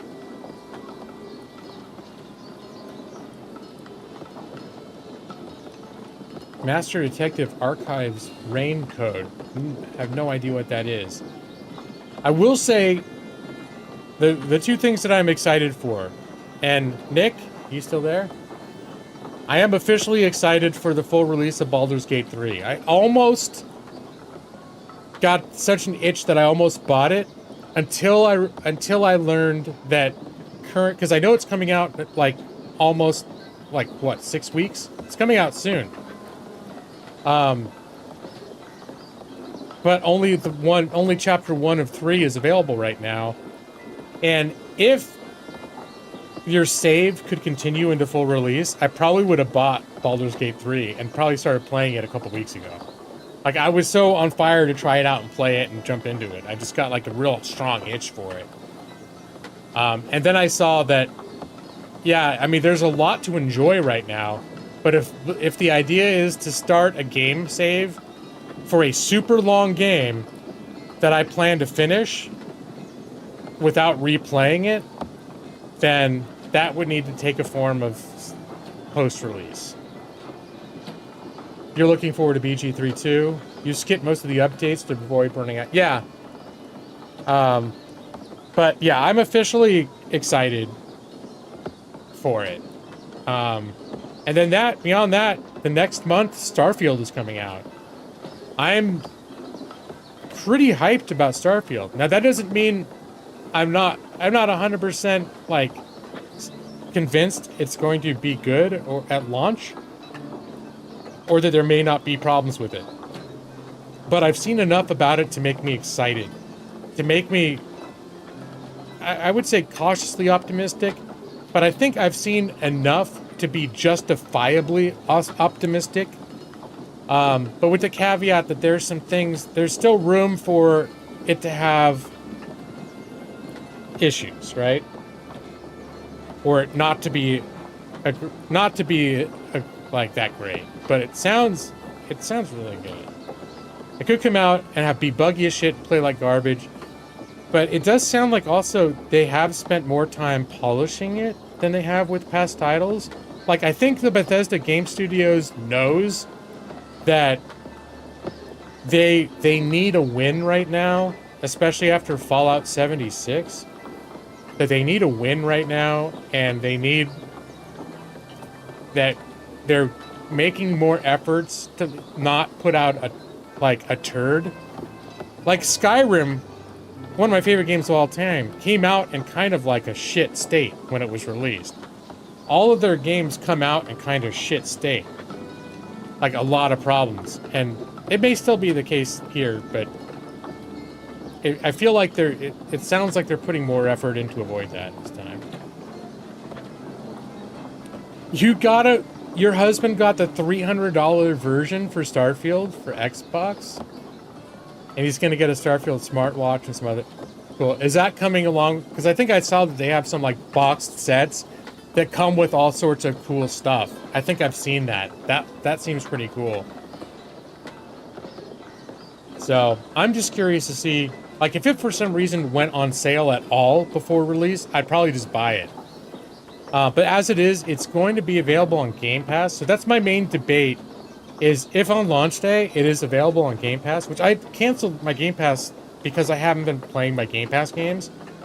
But if I could drop $9 and be able to play that, I might consider it just to try it before I buy the full thing. But I'm pretty sure that's the kind of game where if I know I'm going to jump in with both feet, I wouldn't want to be playing it based off of a subscription service. I would want to own the license to play that game. So, yeah. But I'm considering trying it out on Game Pass first before I drop $60 onto it. They have a real fancy steel case, Starfield Collector's Edition, with a watch that matches the one you get in the game. Yeah, I think that's I saw it. And I think that's the one Evie's talking about, right? And you're right, he gets 5 days early. I'm not paying anyone $300 to get something 5 days early, but I can get behind the enthusiasm for... Because I normally don't look at that shit at all. And there was some part of me that was like, I'd feel the pull to go for something like that. To be like, yeah, I kind of want to get that thing. It's like $300 is a lot of money, but probably be a real hard sell if I told my wife about it. But yeah, but I normally don't go for like the big editions. I think the only time I got like a special collector's edition version of something was when Wrath of the Lich King came out, and I went to the midnight release and waited in a 4-hour line where the devs were there and everything else, and I bought 2 copies of the Wrath of the Lich King. I got one of the super deluxe collector's edition copies, and then one regular copy, because I figured we don't need 2 copies in our house. Of like 2 copies of the art book and 2 copies of like the special map and the mouse and all the other crap that came with it.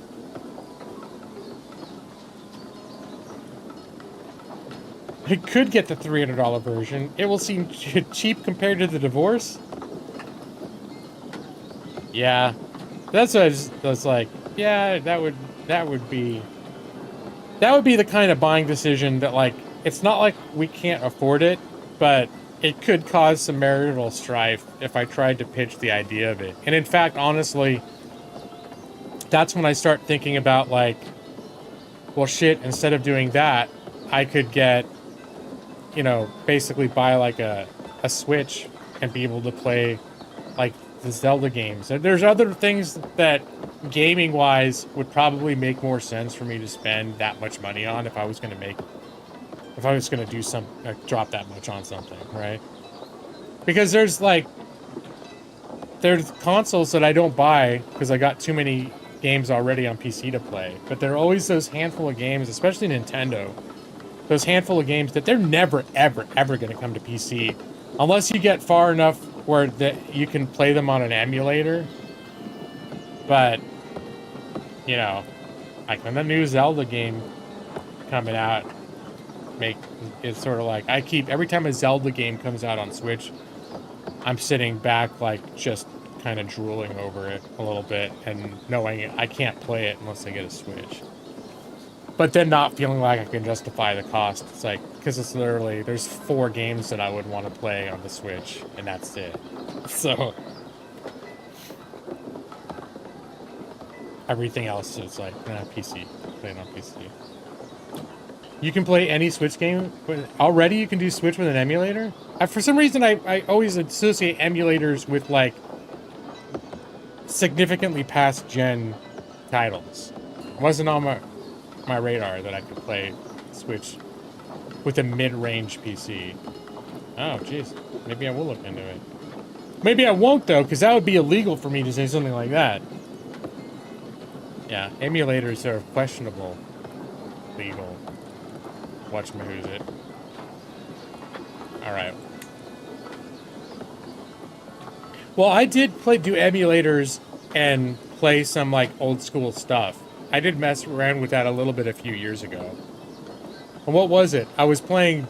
I think what I really put time into playing was, it's a Dragon Quest 7 or 8. I streamed it at least once. I forget which Dragon Quest it was. I think it was 8. I played that on an emulator. That was fun. Oh, you know what came out recently on PC? The sequel to Katamari Damacy. We Love Katamari. I was this close to buying it when it came out, except I was so into playing other games that I knew I wouldn't play that game right away. So that was my criteria for not getting it. But speaking of, like, older games not coming to PC, you know how much I like Katamari, you guys. So that is a game that I will own. The next time I feel a significant itch to play it, I will own it. And or if it, in the meantime, if it drops in a significant sale, if it pops up for $15 or less, in the meantime I'll get it, just to have it. But it's not that expensive. I think it's $30, but I'm just not going to pay $30 when I know the price is going to drop if I wait, and I also know I'm not going to play it right now, even if I buy it. But I am excited that it is on PC, though. Alright, so I guess what the moral of the story here is we're just getting raided. I wonder if I can force the raiders to be in, like, a defensive, or force them to attack me. And if I'm playing it in a defensive map, 4,700 though, that's fucking...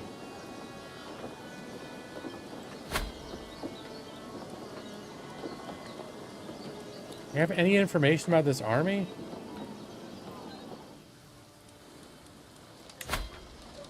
It costs money to raise armies too. But not as much as it does to get fucking raided. Alright, I'm gonna do it.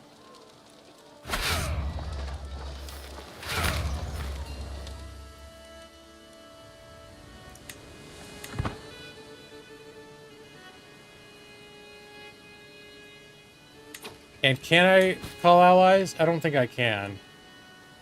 No.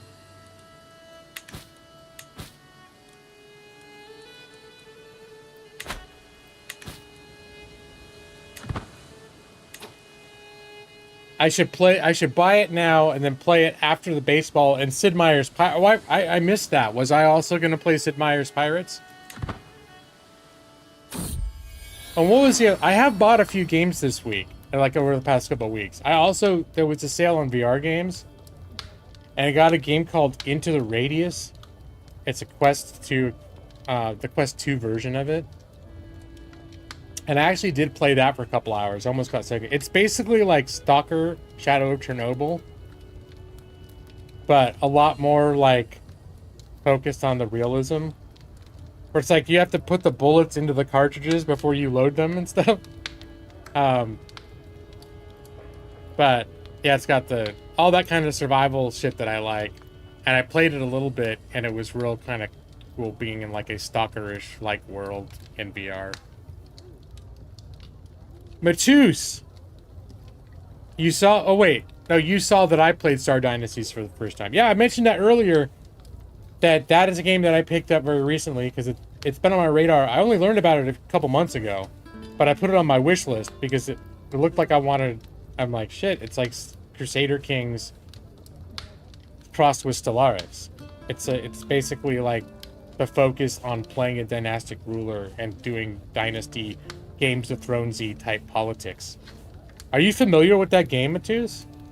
When I brought it up earlier, maybe I missed comments, but it seemed like no one knew what the fuck I was talking about. So, but yeah, that's a game that, like, especially if I'm in this mode where I'm enjoying games like Crusader Kings 3, it's like, maybe I have to check it out sometime soon. I did commit to it. All right, Brad, I'll write that down. See, a brewing troublemaker. While I have come to expect mischief from my son and heir, Lawrence, his creativity keeps me on my toes. When it is not a prank, it is a brawl. She's 2 years old. I guess they call it the terrible twos, right? A brawl, huh? 2-year-old. Oh, he's 3 now. Never mind. Sure, he can brawl. A disgruntled tutor or grazed knees from an adventure gone wrong. Never a dull moment. Lawrence Hawk gains the trait Rowdy. Let me see. That's his only personality trait so far, is that he's rowdy. It's not negative. He gets +1 to martial and +1 to intrigue. There's probably another personality trait that's the opposite of rowdy that I find him annoying. You just mentioned that you'd gotten some games, so I looked at the Steam to see who had recently done what. And you got the game and its DLC. Yeah, the DLC was like $4. So I was just like...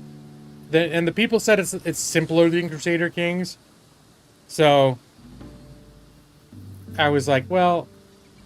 if it was under $20 for both the game and the DLC, I'm just going to pick them up at once. And I actually launched it that night to take a look at it, but it was too late. I was too tired to try to deal with some shit like that. I have played about 10 minutes of Crusader Kings tonight. I'm very into it. Yeah. I could show you guys Star Dynasties, but no. I think that wouldn't be good to... that wouldn't be a good one to cut my teeth on during a stream at almost 11 at night. Alright, so we were building up our armies. Yeah? Alright.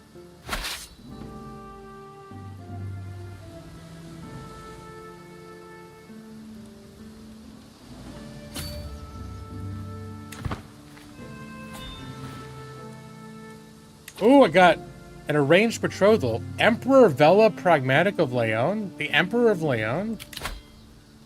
Who do they want to marry? My niece, the Master of the Horse. Well, she's my Master of the Horse. Alright. To benevolent High King Lawrence of Ireland, I propose a betrothal between my son and heir and your niece, Beatrice de Castella. They will be born into that other house, medium chance of children, good congenital traits. The marriage will not result in an alliance.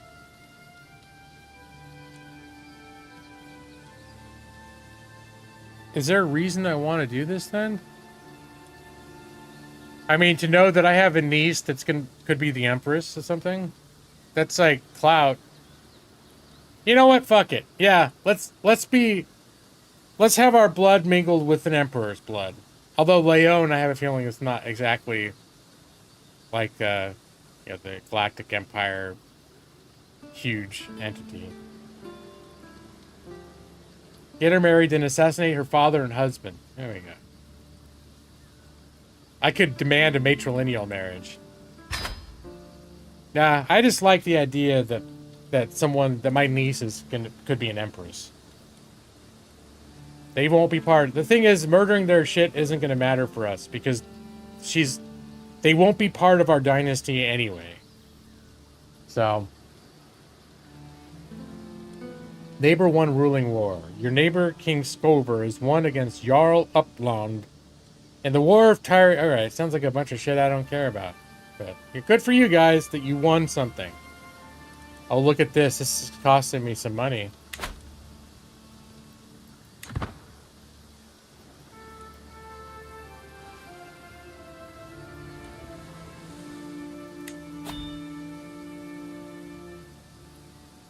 I could have put him on the boat, but that would cost even more money.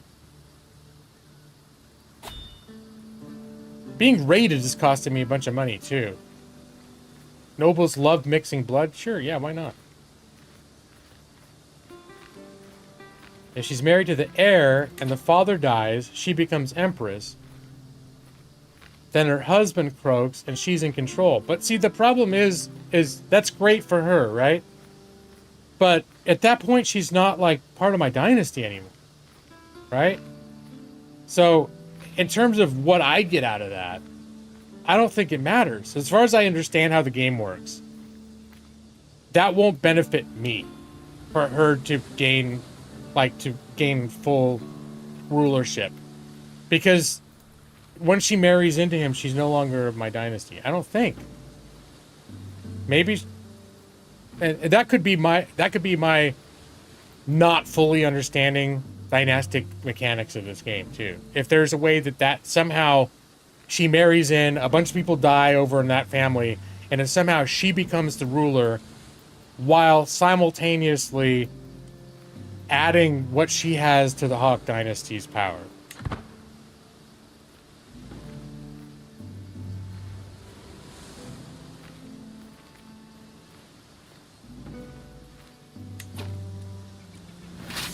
Because there are a lot of ways to metagame this shit that I don't get. Like I've never really looked into. I'm vaguely aware that they're there, and it is about arranging certain marriages and then assassinating a shit ton of people.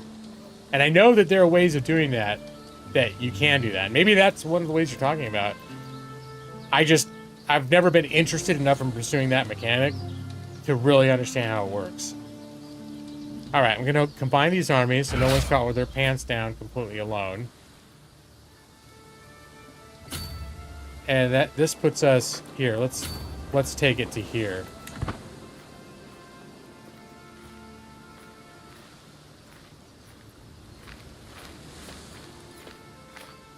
Being raided only for 6 months? Although it looks, maybe I'm keeping him on the run. Like, it looks like he didn't complete his raiding.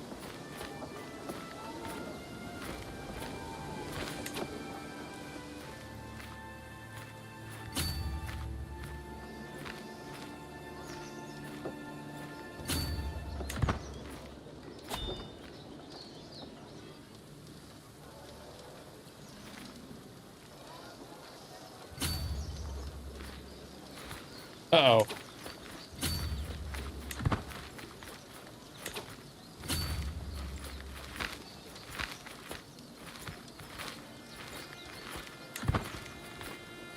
Looks like maybe he's not as scared of me as I thought.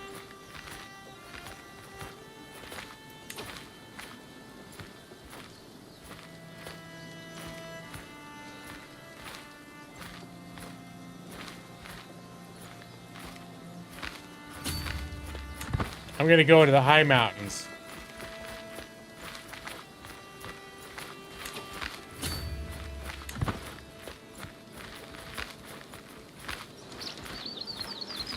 Well, at the very least, my presence here seems to be throwing him off his raiding game.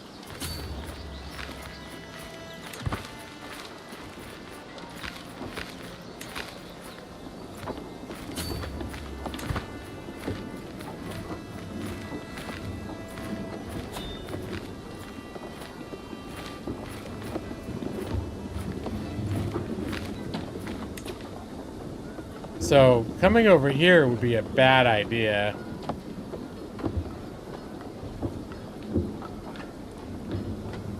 Hostilities will end in 6 months? How has it not been at least a month yet?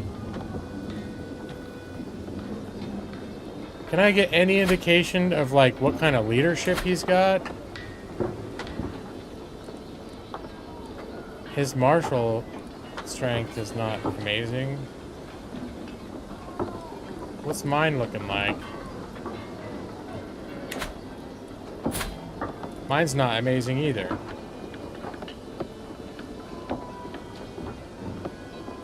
I think if I attack this guy, I lose, is the thing.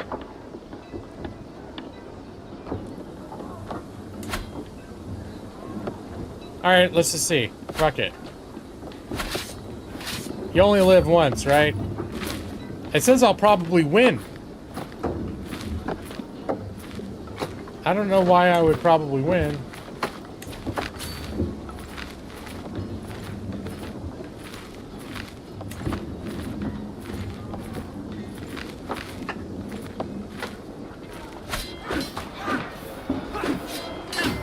Am I winning? No, I'm not.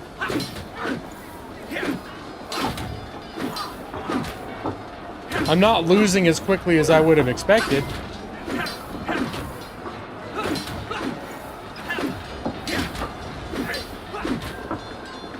Hey, the Pope likes me more. Oh, am I winning?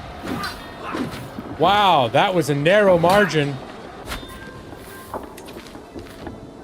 Hey, I recovered loot.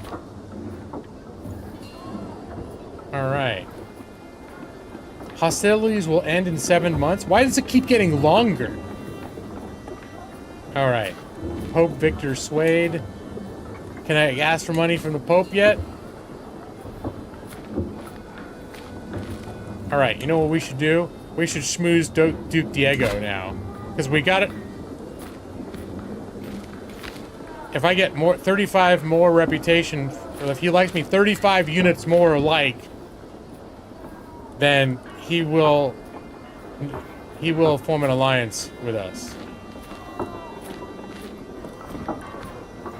So we're gonna sway. We're gonna start a sway scheme.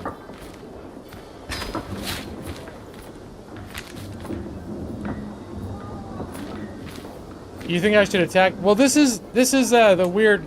I don't know if this is a feudal or the tribal era thing specifically, because I don't remember this happening when I played the game that started during the feudal period. But neighbors raid each other constantly, and it's like it's not even considered an act of war. That's where I'm like, how is it not? Like if your neighbor invades you and declares war, it's like, oh shit, it's war. I can call my allies. But if he's like, oh no, I'm just pillaging your shit and stealing. I'm just sacking your city and stealing your stuff. I'm not trying to take it over. And you're like, oh, well, carry on. Cheerio. Enjoy it. It's like, how is that not, you know, like something where I can say, stop doing that, please. Most of the Northern Europeans are raiders. Okay, so that, I'm guessing that ends once we move from the tribal period to the feudal period.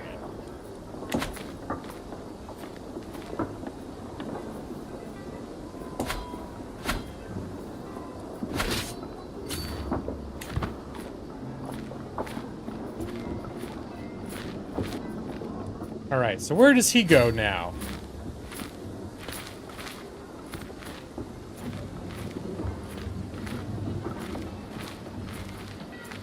I don't know how far he goes.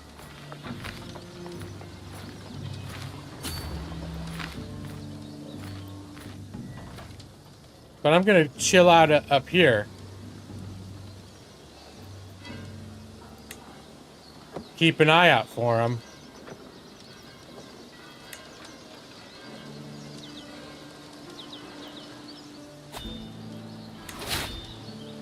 Oh, I got a new lifestyle perk. Oh, and someone's invited me to a feast?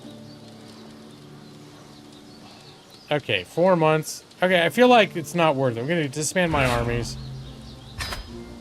Seems like he's decided to leave us alone. Like, you punch the bully in the nose and then he leaves you alone. Isn't that how it's supposed to work? So let's first do here. Now I think when death of natural causes is a year away, you will receive a warning.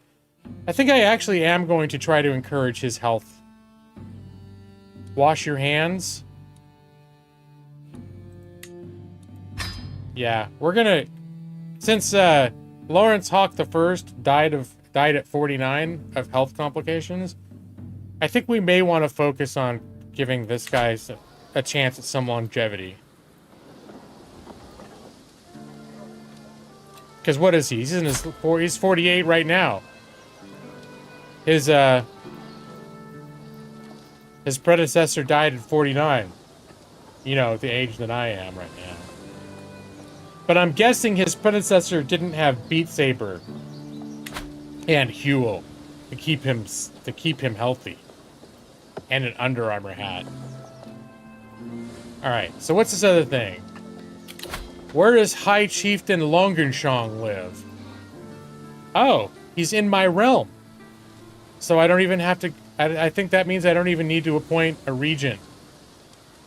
Alright, greetings, my benevolent liege. I hereby invite you to feast at my stronghold in Ulster. I would have you be my guest of honor and take the foremost seat at the table. Of course, I am his king, so I guess he would be kissing my ass. Although, some vassals do not kiss your ass. They call you like shit. Speaking of Beat Saber, which workout would you choose on your Fitbit when sabering? I don't. I just do it. And it automatically just says you were doing a cardio workout. So I've never once told it. And the only time I really, like, sometimes I'll tell it to do stuff, which I like, is if you go on a walk and you tell your Fitbit you're going on a walk, it will actually use Google Maps or your iPhone's maps. I don't know, it'll coordinate so it'll actually trace the route of where you walked on like a GPS thing, which I think is kind of cool. And measure some walk matrices, like the speed. They'll show you on the map where your heartbeat was the fastest where on the map, and when your pace was the fastest where on the map. But aside from that, most of what I do with my Fitbit is I don't tell it anything. It just knows, oh, you were moving a lot and your heart rate went up, and it knows like, okay, that was like cardio. When I go for a walk, it recognizes like, oh, that was a walk. And it does it automatically. Your watch has a mode called VR Fitness that you can use. Huh. Alright. But yeah, so it just registers as cardio automatically when I do Beat Saber. And so far it's been pretty on point. Of like, I'll do it and it'll be like, I'll look at later when it said like when I started and how long I went. Once in a while, like if I go in the bathroom in the middle of it, it'll get confused or something. But for the most part, it gets it down pretty well. You saw a Huel ad the other day and thought of me. It was about as... I haven't seen Huel ads. His girlfriend gets some mac and cheese. Eddie said the secret is it's Huel. That's corny. I don't know if I've seen like ads, like just picture ads, but I don't think I've seen like commercials for Huel. I've sort of backed off of the savory Huels, but I still have Huel shakes, like the Huel protein meal supplement. It's not protein powder, because they have protein powder too. It's the meal replacements, but it's a high protein version of it. It's Huel Black. And I'm still totally into that. I have it every day.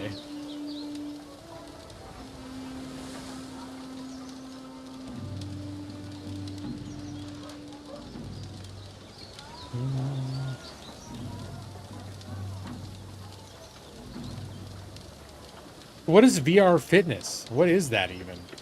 Is that doing VR exercises? Whoops, hold on. Sorry, I hit my mic. All right. So I'm going to join High Chieftain Loingshek's feast. I don't have any stress, but I would lose stress. But, you know, you gain... It's a good way to gain, you know, a relationship with your people. So you have to leave within 12 days. Yeah, I'm going to go. Let's see. What's the route? How dangerous is the route?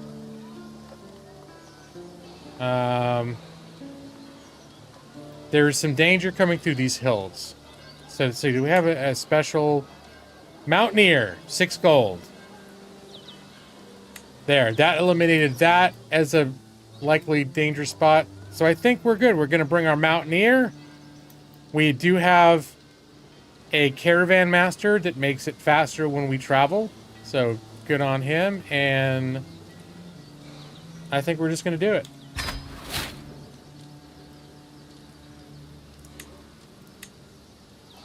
Heard that selecting tennis is another option to use when beat sabering. That could make a certain degree of sense, because, yeah. I just never really, because it seems to, to me, it has always done, it's always done an accurate enough of a good job automatically without me doing anything at all, that I haven't felt like a desire to explore manually entering anything. And in fact, it's one of the things that I like about my Fitbit, is that for most of the exercise that I do, I don't gotta tell it shit manually what I'm doing. It just knows, oh, he's exercising. When I was paddleboarding, it did characterize what I was doing as swimming, which is not strictly accurate, but it's funny that it was like, it somehow knew I was doing some kind of exercise on water. I was like, God damn, Fitbit, good for you. Yeah, that was, you know, close enough, right?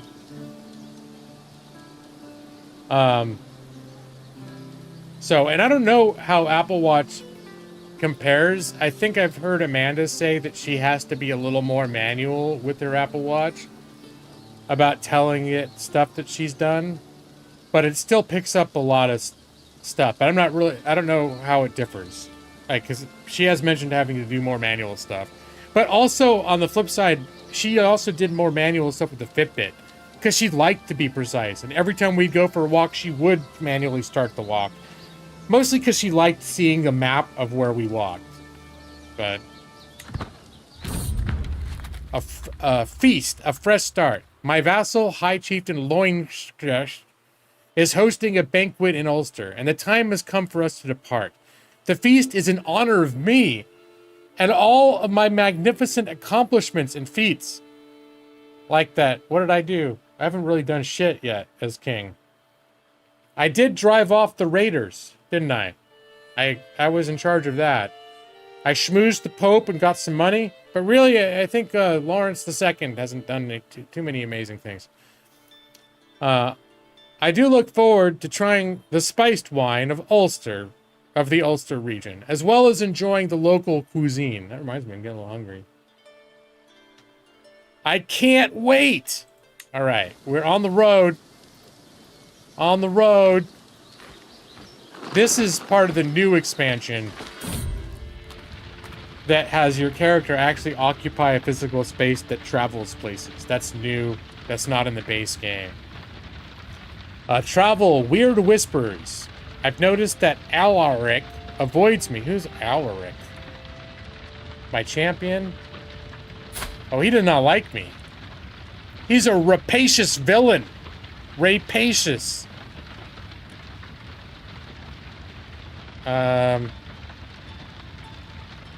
He's furious, callous, ambitious. Why does he not like me? We have different cultures.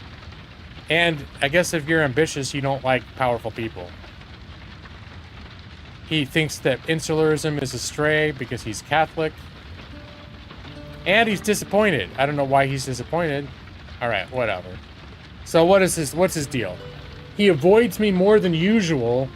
He always sits at the opposite end of the table whenever we're invited to a feast. He consistently refuses my company while camping. We may not have the best of relationships, but that attitude is starting to tire me. Especially when I overhear him defaming me. Lawrence is a worthless bastard. I'd be a better High King than him. Let's see. Well, you know what? He's got a good stewardship skill. Now I'm kind of curious. Overall, I'm a better king. But stewardship is an important thing. So he'd be better at that aspect. Maybe that's what he's talking about. Alright, whatever. What do I get to say? Is he my rival? Do I have... relationships? Rival. No, he's not officially my rival. I don't know what his deal is with me.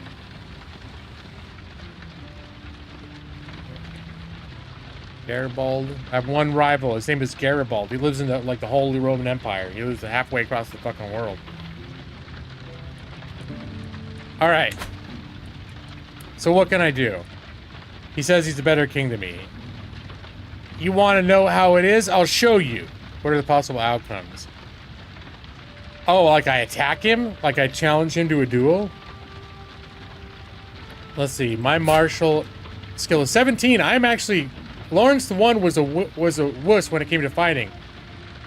Lawrence the Second here is pretty significant. This guy's only got 9. So if I'm going to fight him, I'm going to kick his ass. There's this basically 80% chance that I wound him, and he gains mutiny humiliation. Leaves the entourage and leaves my court. What else? I can have the caravan master scold him, which will stress me out because I'm compassionate. And then he loses opinion of me. I don't know how that's great. I can say, get out of my sight now. He leaves the entourage, leaves my court, grows closer to forming a rivalry, and loses opinion of me. Alright, what's the last one? What is the... Is that the wind I hear? And then I lose 75 prestige. Well, I don't like that. That means he won.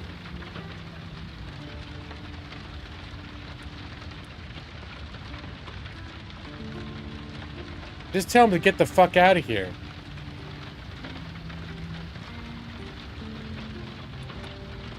I don't want to fight him because there's a more than 20% chance that I can get wounded. And I don't want to take that chance for some asshole that I don't even give a shit about. Alright. Get out of here! Oh, wait, hold on. What's going on here? I have some water, too.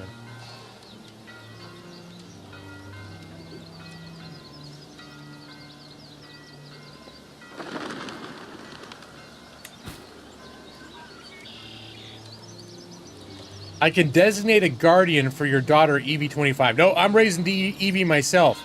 I only got 2 kids, and I got the bandwidth to raise them both myself, so I'm gonna do it.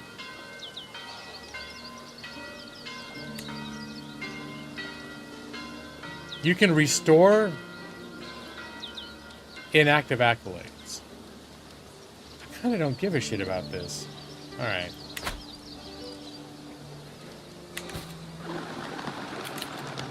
Alright, that's the battle that I won. Oh, that guy I fought had a martial skill of 25? A marital skill of 25? Wow, I'm more impressed by that victory. Alright. The journey continues. Alright. A lowly delicacy. On our way through Sildara, we appear to have stumbled into a local food market. Everywhere, peasants and nobles of every culture and tongue clamor about exotic food stalls. The air thick with fragrances I have never imagined. It's like going to a food cart pod here in Portland. My nose is drawn to a lowly stall stacked with a dish I could only dream of. I'm pulled out of my haze by a halting grasp of Ofa. Who's Ofa? One of my knights? That's it, just one of my knights. Alright. Do not waste your palate on this slop, my lord. Bowls of stew are for peasants. We have much finer foods at home. The truth of the matter is, no, we don't. Our court has pretty shit food. So I can say, I am the High King and I want my bowl of stew. I have to spend 75 prestige. I've got 1100, so I can afford it. I lose 12 stress. The 60% chance I lose 12 stress, but I don't have any stress, and gain a good meal. So it's some sort of a buff for 2 years. 30% chance I gain a nauseating meal for 2 years, which probably, I guess, is not quite ill. What's this last one? I can say, can't believe I almost ate this garbage. And then this guy I've never heard of before will like me 5 better. I think I'm gonna go for the stew.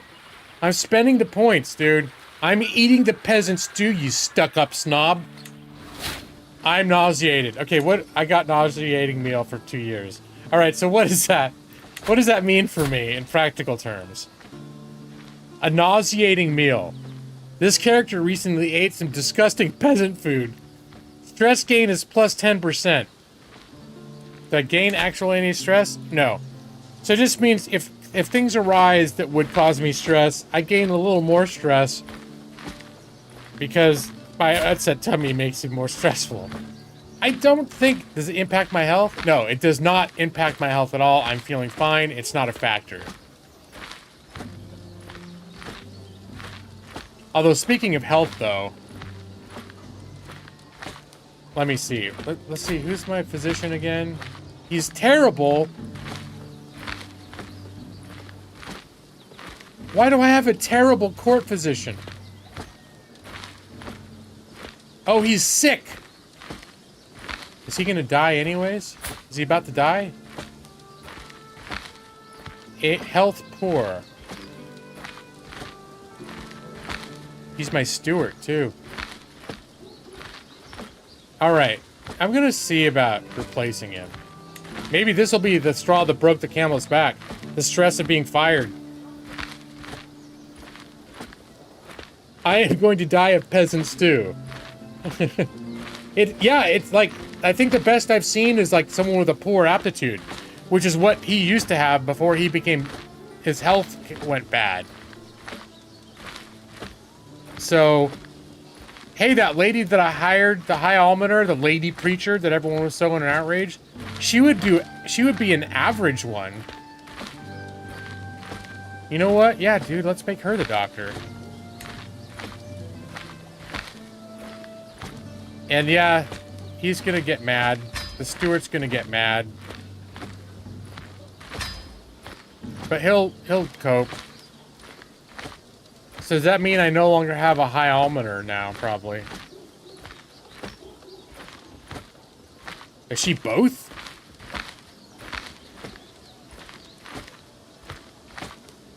She's the court physician and the high almoner? I didn't know you could be both. I thought you... Oh, well, that's cool. She's multifaceted. Can I make her the fucking tutor, too? I think I already appointed a tutor. I just thought I couldn't appoint her to be the tutor as she was already doing something else. Ask her to check the prostate? Let me see. Let's see. She's generous, compassionate, and forgiving. She sounds like maybe she'd go for it.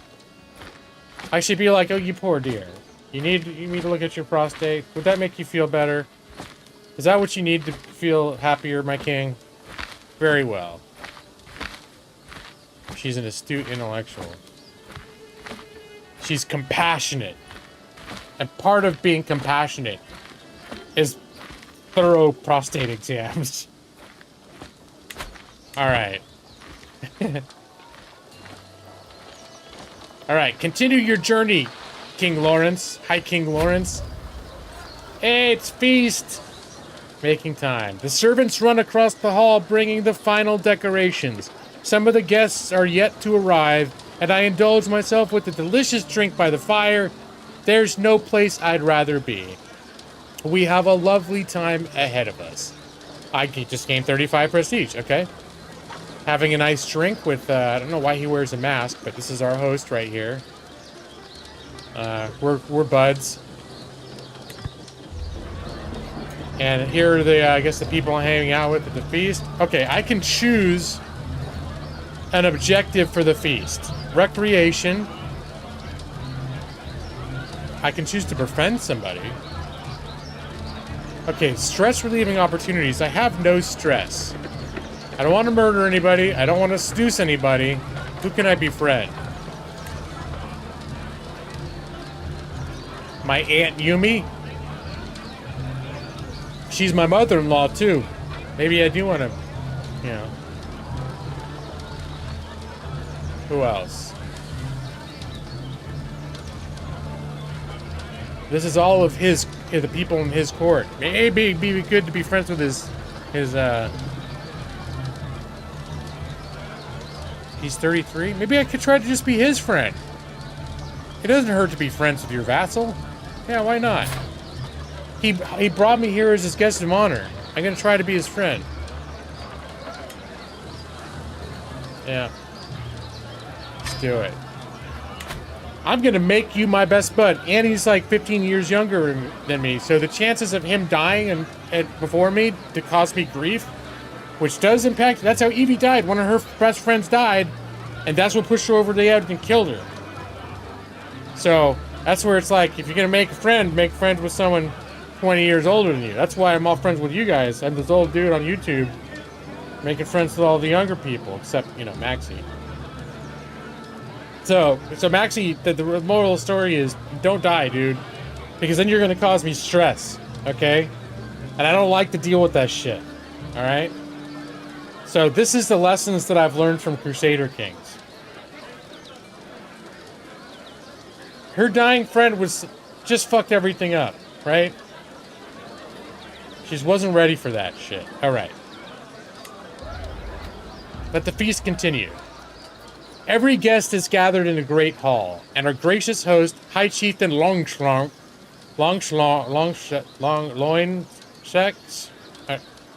has welcomed us all to the feast. I look forward to this. The feast begins! Alright. You were honored by, or not, It's taken much of the evening to get myself close to High Chieftain Loinshex without making it feel forced. After all, the best friendships are natural, and I want him to think this is spontaneous. Why? There's nothing nefarious in me. It's not nefarious that I want to be his friend. Why, you know, whatever. The man picks at his food, pushing a few small morsels around a greasy wooden plate. It's a bit heavy, isn't it? The course before that, and... He nervously eyes a servant bringing out the next round of dishes. The next one, too. So much rich food, all in a row. When what we really need is some innovative palate cleanser. Alright, so when I say yes, I can say it was a poor choice, I think. 41% chance of him becoming my friend. Another 41% that we become closer to being friends. And 17% that he gained 30 opinion of me. None of these are bad outcomes. Or I can just be like, let's change the subject. Which, nah, I gain a little bit of prestige and lose stress, which I don't have. So, no, I'm gonna agree with him. And just by the fact that he's not enjoying it, be like, yeah, maybe we should have done it different, you know? And kiss his ass a little bit. Okay, we're 30 opinion. So that's okay. What started as an ordinary feast became an exceptional one, thanks to the presence of High Chieftain Loinshex. We spoke all evening about all manner of subjects, and as things would have it, we seemed to have a lot in common. I had such a good time with him. What a good evening! Okay, his opinion is increasing me of 15. I grow closer to forming a friendship. Peter Longschlong and his wife Tits McGee. Yes. Talk some shit about the Pope to this guy. No, the Pope is my friend, Brad. He gives me money. Okay, let's see. What else can I have? Whoa. One of my... Who's this? One of my vassals changed from Irish to Gaelic? He's located in the Isle of Man? Okay, I think he wasn't. But still, if you're Irish, you should stay Irish, you son of a bitch. The Irish will rule Britannia. Actually, can the Irish rule Britannia? It's possible that we have. Hold on. How do we rule Britannia? I mean, we're a long way from getting a reclaimed Britannia.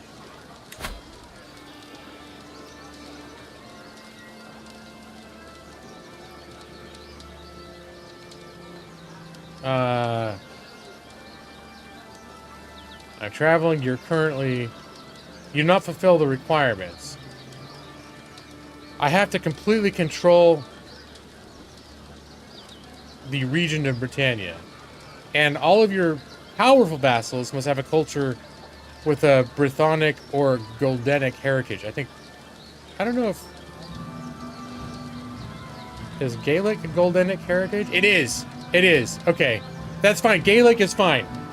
It'd be better if you're Irish, but my people, my vassals being Gaelic is not going to interfere with our eventual conquering of the British Isles and conversion to the Empire of Britannia.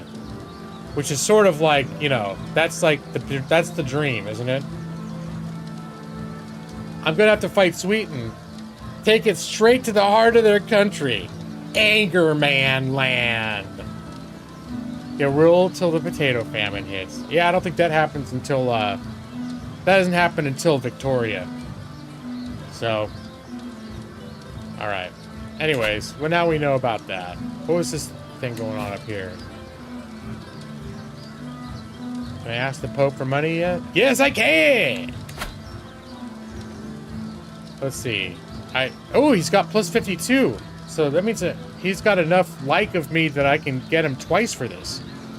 130 gold, baby. My whole kingdom gains less than 60 gold per year. So if I can hit him up and get 130 once a year just because he likes me, worth it. Spend a little goodwill on a little bit of money. Alright. Where's the, Oh, I'm still being raided? Okay, I don't think they're actively raiding me.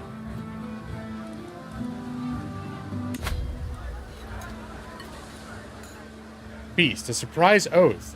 What did I promise last night? Uh-oh, did I get drunk? That's why I don't drink because of shit like this. I cannot remember what led up to it, but I do remember slapping the back of my vassal, High Chieftain Loinschlecht, telling him that I would do anything he asked of me. Now rumors abound of the oath that I swore. Uh-oh.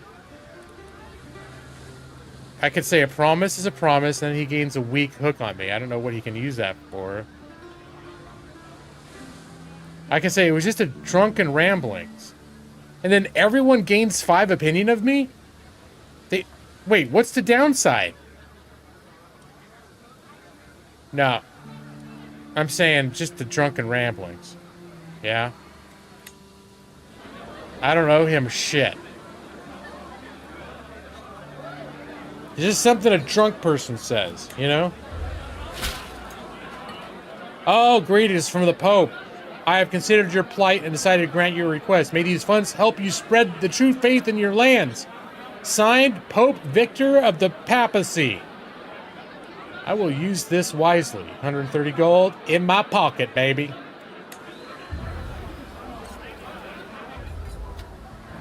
All right.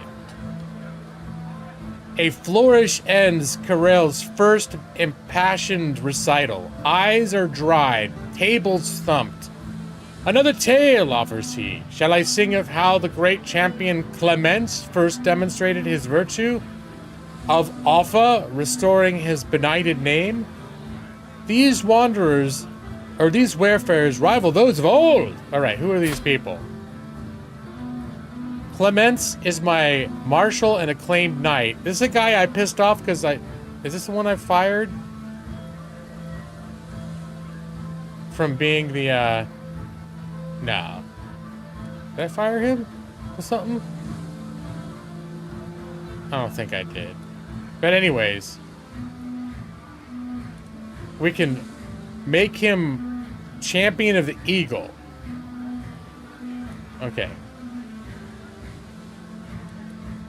Okay. Gains 100 glory. Every guest gains +5 opinion. Or there's Alpha. What do we know about Alpha? Is an acclaimed knight.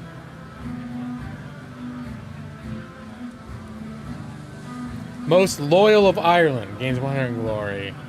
And you gain Tales of Knightly Leadership for 10 years?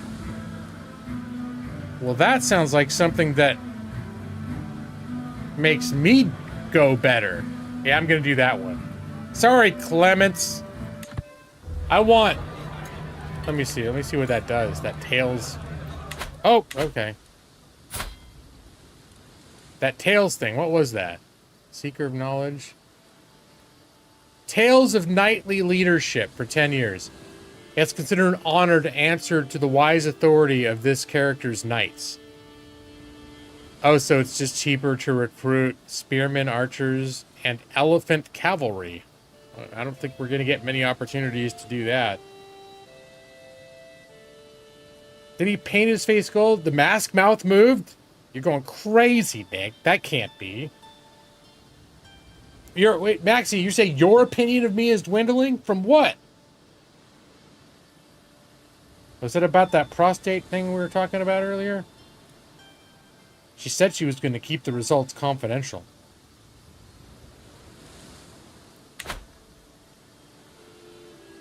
All right, let's get back to it. Let's see what happens. The feast ends in one day.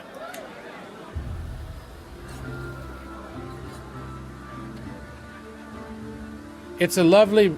Wait, where's the rest of the description? It looks like there was a description here that got truncated. It's a lovely moment, one that I'd rather been looking forward to all evening, and it comes and goes all too swiftly. Oh, a toast to me. Okay, that's fine. I thought there was more flavor text, but it was actually completing the heading, the header's statement. All right, so there was a toast to me. It's nice to be appreciated. I gain 30 opinion of High Chieftain Loinstrength. I lose 75 stress. Never had any to begin with, so that's the thing. Overall, what I already has happened is I gained 150 prestige. I gained highly esteemed for 10 years, which is probably bonus to general opinion of me. I'll have to see what that does when I get out of here. And he gained I've gained 30 opinion of him. Okay. I guess we did not obtain my objective of becoming officially friends, though.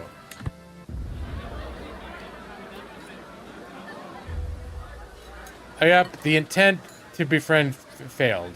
Alright. Daylight pours through the windows, and in just one moment, the whole hall becomes illuminated. Most of the seats are now empty. Some servants hand me my weapons and take their leave with a cheery bow. What a pleasure it has been to have you with us. High Chieftain Loinstrength smiles at me. What a feast. Before coming, my clothes were slack and ill-fitting. Now I stagger out of High Chieftain Loinstrength halls twice as full of food and merriment as when I arrived. This was a feast I shall struggle to forget. But why would I want to? But now I shall depart. Man, I wish I had a bunch of stress, because he's lost like 200 stress during this feast. Alright. Every non-courtly attending vassal gained 10 opinion of High Chieftain Loinstrength. And I gained, and he gained 115 prestige. Okay, well, bully for him. Alright, now it's time to walk our ass back home. If it helps, you never had an opinion? Alright, appreciate that. Just call him Loinstrength. Loinstrength. I like doing it weird, though, in my mouth. It feels better to say it in the weird, incorrect way. But that is as if I'm still trying to say it correct, rather than wholly abandoning it and calling him something else.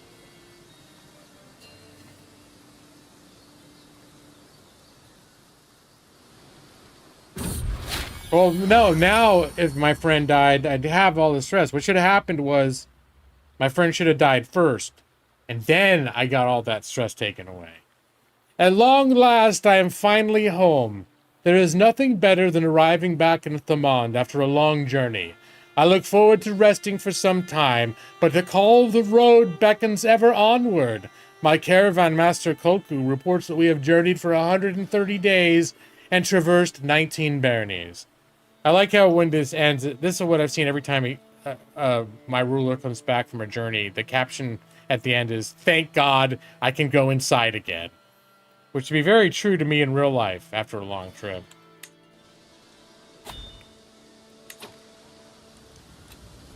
Alright, we're gonna kill that. Declare wars. I'm not going to designate a guardian for Evie.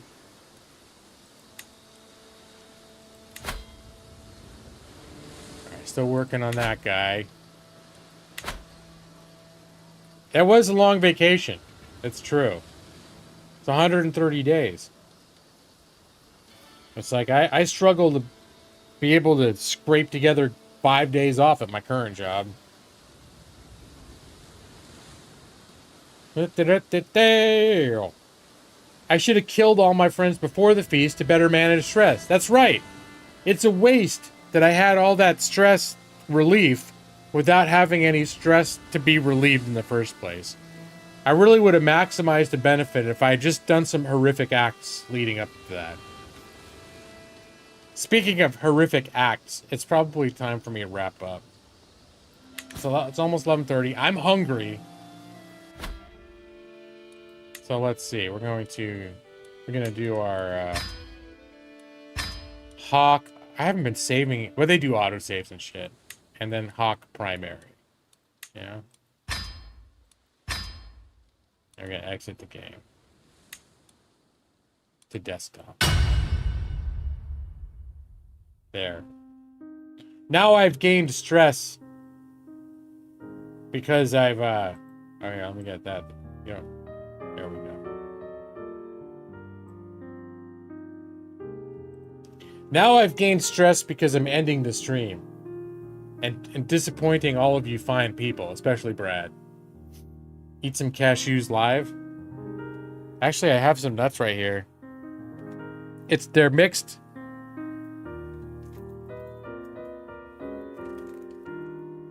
It's Trader Joe's almonds, cranberries, and cashews Trek mix.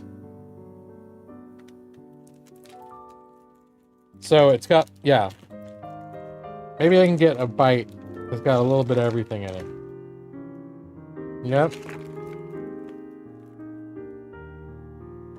Here we go. There's the green screen effect is, I don't know why my hand's considered green, but I've got a nice assortment of shit here. Oh.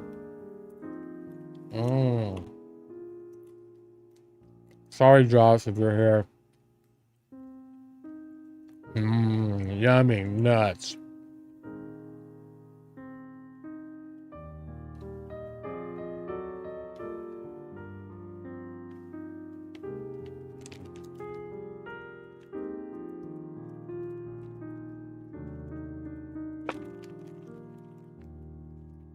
Just get some bags and mix them yourself.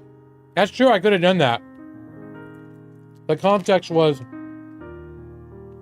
we were hitting a store on our way to go camping. I think. It was a camping trip. And I realized I didn't have what I like to call provisions. Terrible idea if you're in bear country or depending on the environment, but the kind of places that we camp a lot of times are just more like parks where you can pitch a tent. So I like to have what I call my provisions, which are my intent snacks. That if I wake up in the middle of the night, I just reach in my bag and I have like nuts or something that I can eat. If you're in the real wild, it's a terrible idea. You should never have food in your tent. I'm not, just gonna say I'm aware of that. People who know about camping. But in the places where we camp, I think the worst that could happen, maybe some like raccoons or might try and feel like, oh, what's that? Can blend my own Huel too? I don't think so. I foraged my own cashews and cranberries. Yeah. I love to splurge. That's right. I'm like,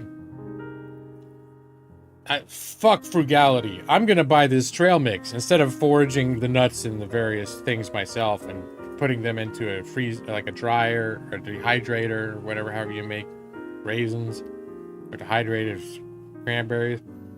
Well, then you gotta pay for a dehydrator. So I probably have to find like the old way, however they accidentally discovered raisins back in the ancient Roman times. Because I'm not sure how to make raisins without just ending up with rotten grapes, right? Unless you get a dehydrator. But I'm sure there's a way to do it. Let me see. What else? What else did I get? I got the Star Dynasties. And I got Nemesis Lockdown. It's been on my wish list forever. And Nick, I think I brought this up to you a couple times. I can't remember if you'd heard of it. It's the game called something. It's like Nemesis is the main. It's a tabletop game, but it's always like $140, and it's basically like Alien the game, like the movie Alien, where you're on a ship with other crew members, and you have to repair the ship, but there's an alien stalking around, like looking to take you out one by one. And there's like a hidden motive component where each person has a secret objective, and that objective could be harmful to the others to varying degrees. Yeah, you just want me to just show you a new game, but I got Nemesis Lockdown. You're thankful this stream didn't make you spend more money on shit you don't need? Did I make you get a Fitbit for your daughter and an Apple Watch for yourself? You blame me for that? And how could you say you don't need that? It's for your health, Maxie. It's for the health of you and your loved one. So, I don't know if there's anything better than I could inspire than to contribute, to make you invest in yourself, Maxie. Dude, so, yeah, there we go. Yep, it now owns Nemesis Lockdown. Dude, I didn't realize that you're getting that much blow by blow. You motivated. Yeah, you did a 3-hour workout with you burned like 1,200 calories. I was like, holy shit.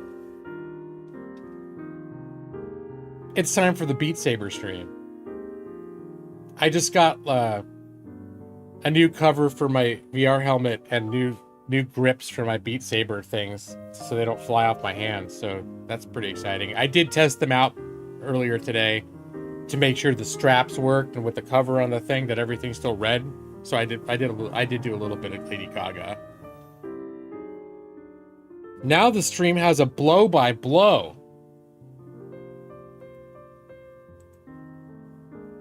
Let me see.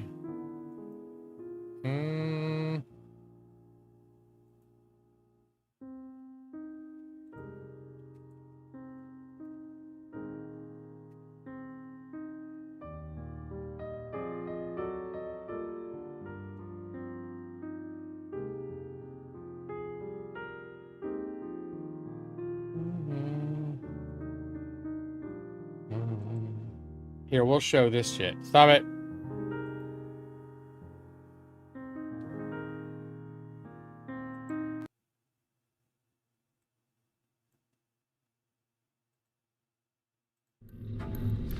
If fear and dread is what drives you on, and you don't mind putting your life on the line, then this just might be your dream job. Just play your cards right. With a little bit of extra luck, you might get out of here alive. Now a few house rules to help you survive the lockdown. You work with the hand you were dealt. Do not complain. Your cards are the opportunity and the resource. Rule number 2, improvise. Lady Luck is a fickle mistress. You never know what's behind the corner. Expect the unexpected. Learn how to take advantage of the location you're in.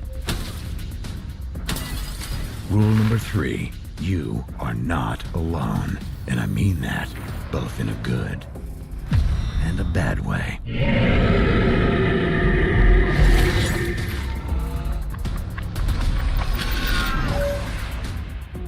Follow these rules and you'll be out of here in no time. Last but not least, trust only yourself. The threat comes from the outside and from within.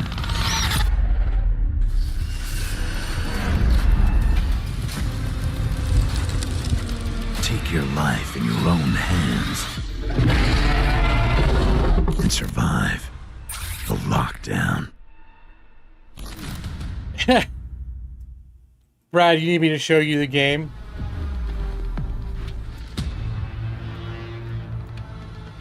There's only one way you get out. Here, I'll show you Star Dynasties too. If you look long enough at this galaxy, you'll see the lines. Lines that divide us. Lines that connect us. Lines that can be erased. And lines that can be crossed. They are the rules that define the game.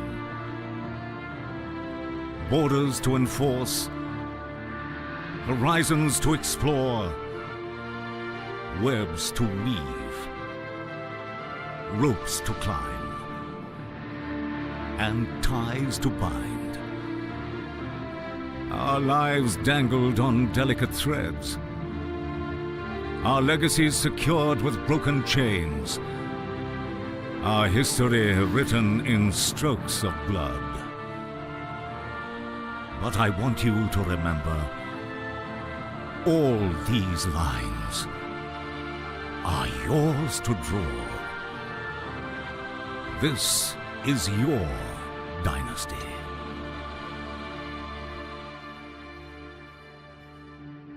Star Dynasties. It's just a quick game of Stellaris, Brad. And then next week... Our dynasty was forged in blood. Next week is going to be Victoria 3. My father took what he wanted by force. He was cruel and vindictive. Not a good man, but a great man. Infamous, hated, feared. Now he is dead. And they look to me to rule. I will not be a tyrant like my ancestors. I haven't seen this trailer. I will use honeyed words and forge new alliances. I will marry my useless drunk of a brother off to the right house. My vassals will find me an honorable ruler, so long as they respect my authority. And if they don't, well, Mother always said I could hold a grudge. I'll organize a lavish feast for our dear neighbors. Then I'll seduce their heir. Perhaps I'll whisper some secrets to my new admirer. Scandalous, powerful secrets. The kind that could topple systems. Why kill your enemies when you can have someone else do it for you? This is my dynasty now, and I will lead it my way. Anyways, yeah. So that's a game I'm probably going to check out eventually. Good time. And I'm sorry, Matus, but yeah, look at that desktop. Good times. Good times. Let me see, what else? Did I get any other games? I don't think I got that one game, Into the Radius. There's a Steam version. I think it's a land of opportunities. The committee assures you that the Ventorsk security zone is under total control.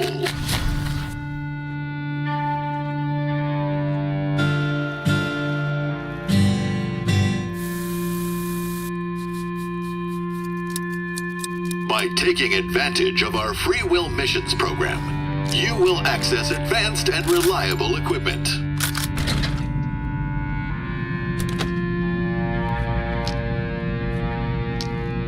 Balanced nutrition, latest technology, and comfortable living environment. Staying inside the radius offers unmatched benefits. The changed can enjoy the pure ecology of the radius, its unique wildlife, and plenty of leisure opportunities. You can hear me. Simply follow our guidelines at all times and avoid suspicious encounters. Venture into the radius. Explore the unknown. Become a hero. The land of opportunities. You're trapped in forever. But kind of a cool atmospheric VR game. Yeah, it's Elder Scrolls Online. Exactly. Exactly, Brad. You got it.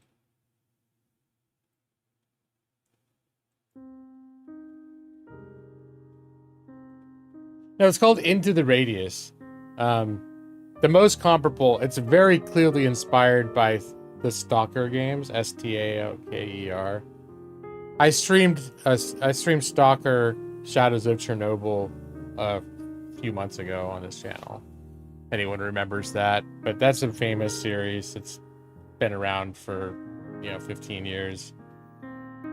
That's got like a huge cult following. It's always like a rough series. It's got a cult following. It's about like Russia, the exclusionary zone after the Chernobyl meltdown and everything getting all weird. And this is I don't know if it's supposed to be Russia, but it's the same sort of environment. Like something really fucked up and weird has happened in this place, and there's all these weird anomalies and shit. Was that a standing or sitting VR game? It can be whatever you want it to be. It's got a sitting or a standing mode. What I found, I did try it for a couple hours, and because it has like all sorts of pouches on your side where you have holsters and things like that, my chair has arms. I was finding that the arms of my chair were getting in the way of me grabbing the stuff out that I wanted. So my thought again was, when I play it again, I was thinking of playing it standing up. And I'm thinking of playing more games standing up, because most games that I have are you can stand up in VR, and not all games are super accommodating for sitting down, but most VR games that I have will allow you to sit down as well. Time to saw those arms off. Yeah, that's one thing that I'm trying to think. The chair I had before, I think you could flip the arms up in my last chair, and this one you can't. This is a much better chair, but those arms, for the better or worse, are there. Most of the times they're not an obstacle, but for having virtual holsters on your hips while you're trying to play a game, they get in the way. You should saw my arms off on stream. Well, we're talking about the chair's arms, Brad, not these arms. These arms are staying. Because the guns, Brad. My guns. I can't saw off my guns. I watched Ron Burgundy recently. That reminded me. He's talking about, welcome to the gun show. I have Ron Burgundy, I have Angerman 1 and 2 downloaded on my phone. So, I have a few movies downloaded on my phone. So if we go camping someplace without reception, last weekend mostly, we had no reception. Then I'm able to, at night, still watch movies. So I watched Angerman 2 while we were camping. So I'm remembering a lot of Ron Burgundy stuff. I like Lamp. I think I watched the first one too, but I fell asleep for most of it.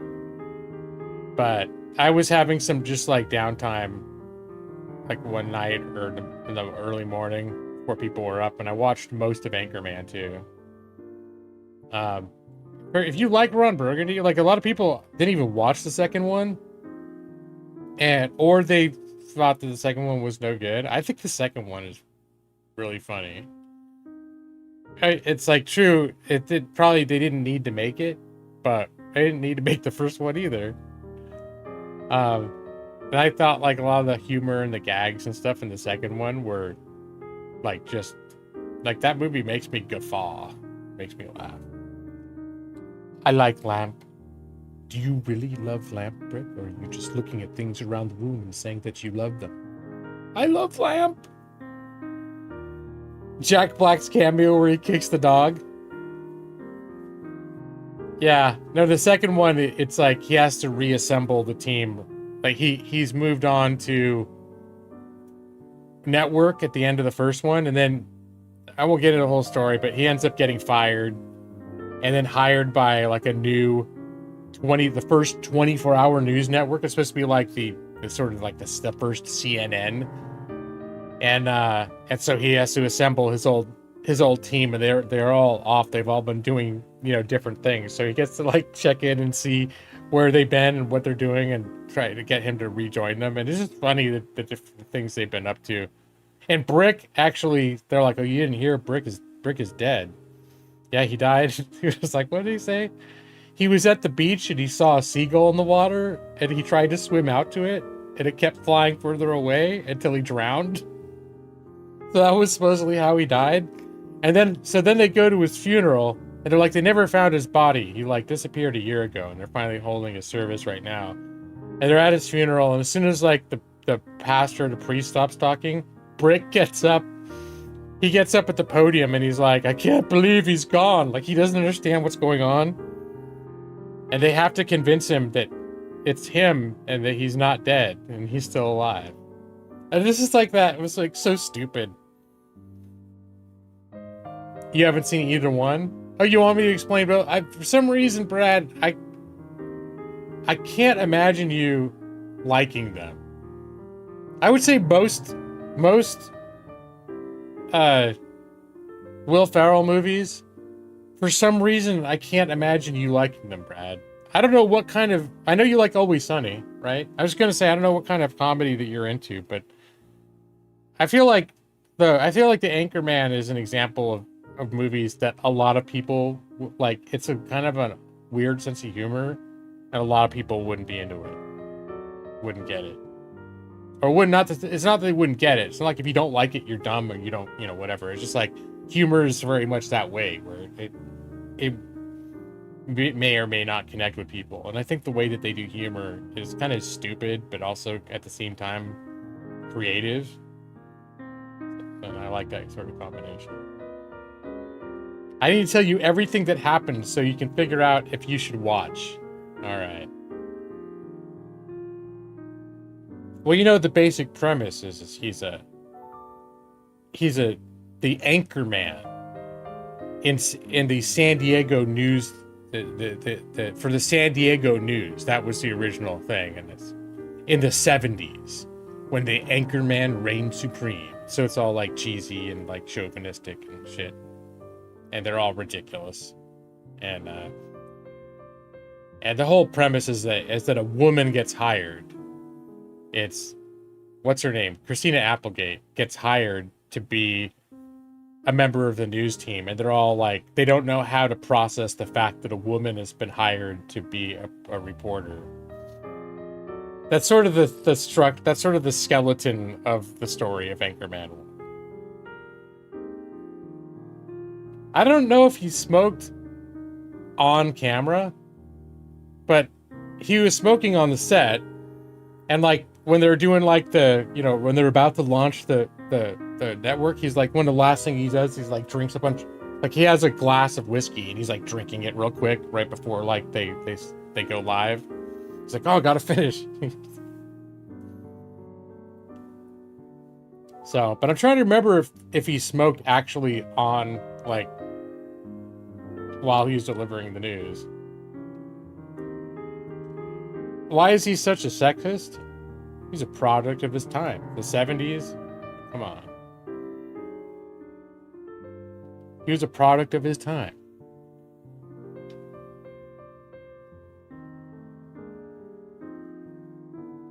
Yep. Ron Burgundy.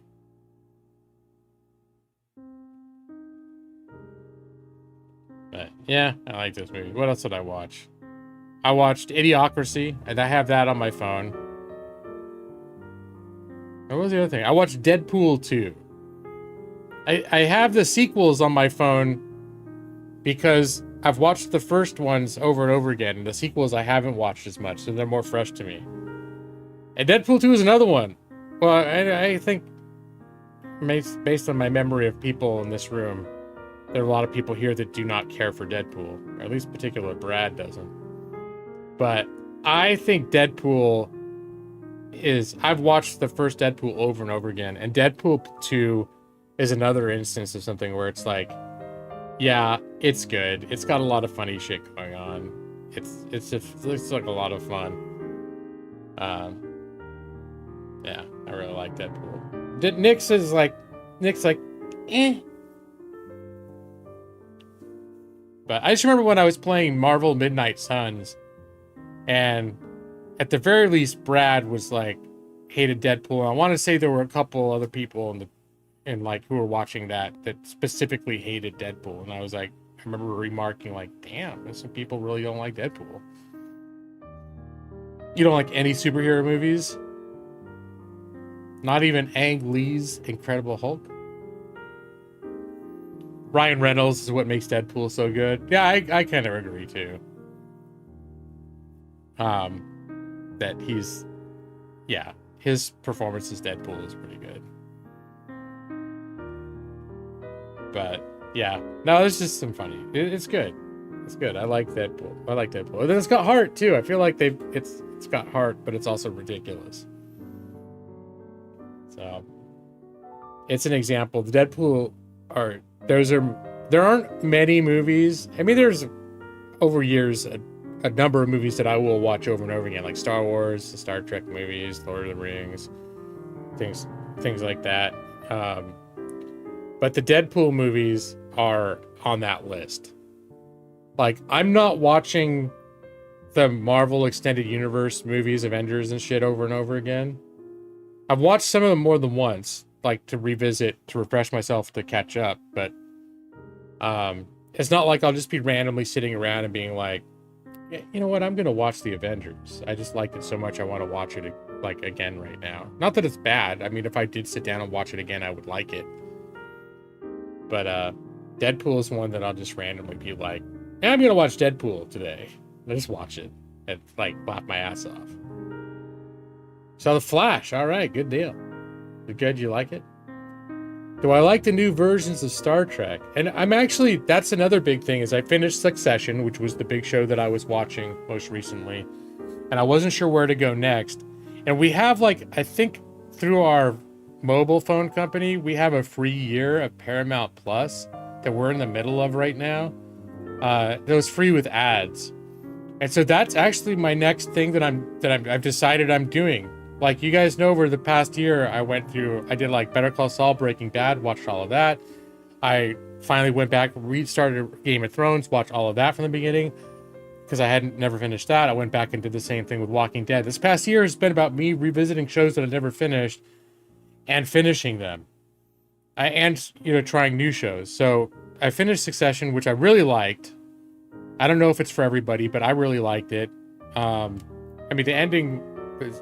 whatever, it's debatable, but it was consistent with the rest of the show in terms of, it's like, I won't get into it.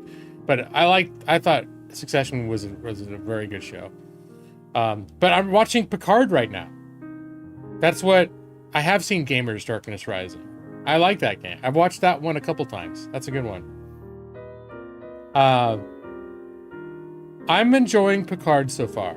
Picard, by reputation, got off to a rough start. And I don't think necessarily watching the first episode I would have been like, I love it. It's the best thing I've ever seen. But I've enjoyed it from the beginning, and now I'm about, 8 or 9 episodes in, and I'm on board. I'm enjoying it. It's not the best thing I've ever seen, but it's a continuation of like, it feels like somewhat of a continuation of Next Generation. I'm enjoying it. I think it's good, and I think it's well made. I'm not sure why it got so much hate when it came out. Star Trek Discovery, I only watched the first 2 seasons when it first came out. I really, really enjoyed Star Trek Discovery. I have heard that as the seasons go on, the show becomes less good. But I've heard of that of a lot of series that I've liked, including Game of Thrones, which I will objectively agree that the quality went down in the last couple seasons of Game of Thrones. I nevertheless still enjoyed Game of Thrones to the very end, even though I was aware that what I was watching in season 7 or 8 or whatever the last seasons were was objectively not at the quality of writing, like character dialogue and plot writing that defined the earlier seasons. Jetfire! And day. Hope your day. I'm sorry to hear that, Jetfire. I actually just noticed you mentioning something about that on Twitter. I think just earlier today, I noticed a tweet and you mentioned that you lost your mom. I'm really sorry to hear that. Or maybe the last couple of days. That's rough. That's rough. Like my dad I lost in 2018, and that was one of the hardest things. Losing a parent, having that presence gone. So I feel for you, and hang in there, man. That's rough. Yellowstone is on my to watch list for sure. And in fact, I was at my stepmom's house, my dad's. When we were in California, we spent like a couple days at her house, and she was starting to watch, is it 1883? It's the prequel to Yellowstone. It's got Sam Elliott and some other people in it.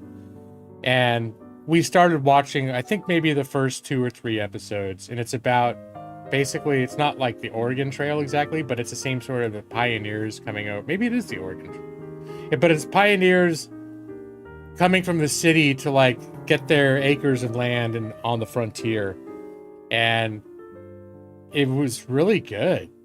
And it made me very interested to watch Yellowstone, which is the original one. And I think there's another 3rd series that's associated with that as well.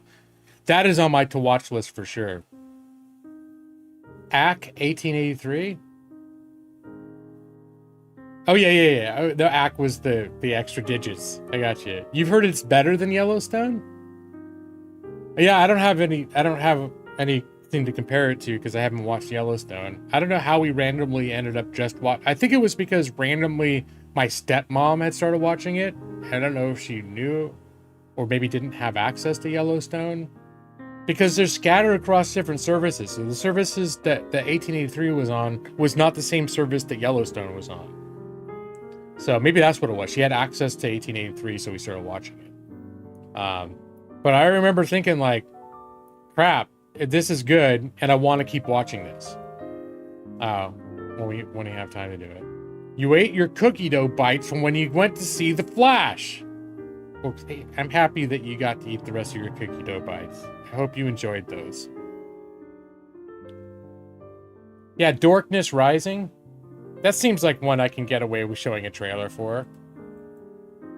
That's a D&D. It's basically like a D&D. Gamers. Super indie. And actually, is it on YouTube? It might actually be on YouTube, the full movie. It is. I'm not going to play the full movie, obviously. But I'm going to paste a link.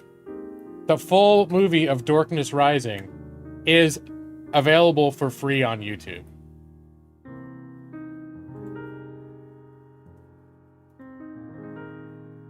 I don't know that I could go so far as showing the whole movie. No, absolutely, I think not. But I will show the trailer because you know I'm into flirting with disaster.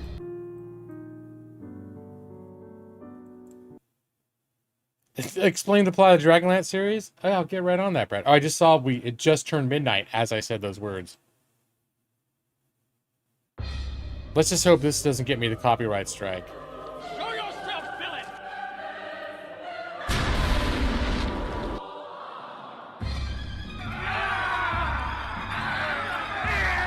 What's with the pirates? Everything's better with pirates.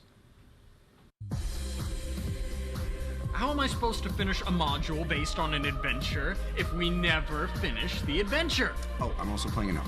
What? No, you're not. I don't keep them focused on the story. They're just going to run around looting, killing, and impregnating my entire world. Hey, baby, wanna tune my mandolin? Can't use a lightsaber! He tripped and beat himself to death. What? $5 says you're dead again. I'm gonna die! Bards suck. I seduce the priestess. I seduce the priestess. Indeed. He who stumbles around in darkness with a stick is blind. But he who sticks out in darkness is fluorescent. Lose 50 experience. It's rough, but it's fun. Complicated game, my ass. Yeah, good times. No, Land of opportunities. That's enough of that. The committee assures you. All right. But that's officially all right. You know, you guys know, and I'm tired. I'm officially tired. You guys know you could get me talking all night. I can't do it, though, you guys. To hear the series, a guy named Lance, right? Yeah, that's true. That's what it's all about. You got it. You don't even need me to tell you the synopsis, Brad. You got it. You want me to show you our camping gear? Yeah, I'll show you the pads that we got. Here, Maxie just earned you another couple minutes. Camp bed. It's the REI camp bed.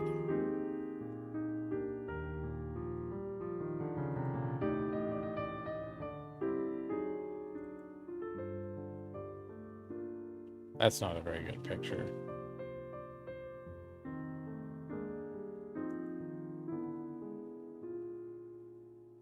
They don't have super good pictures of the camp bed.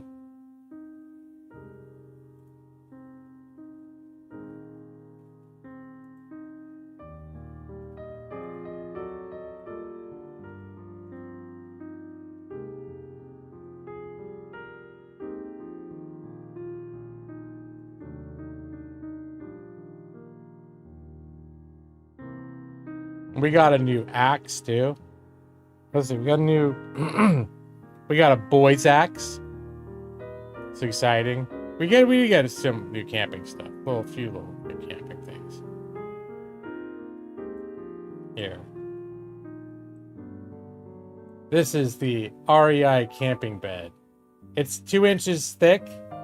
Maybe 2.5, 2 inches thick. It's got foam and air interior. So it's pretty cool. It's a little firm. A boy's axe. Isn't that what it's called? It's a style of axe. It's a slightly smaller. It's not a hatchet. It's still an axe, but it's a slightly smaller axe. So it's supposed to be a good balance for, you know, if you need to be chopping wood, but you're also going to be using it for, like, carving out kindling and shit like that. It does, I guess you could say, look like a giant flask.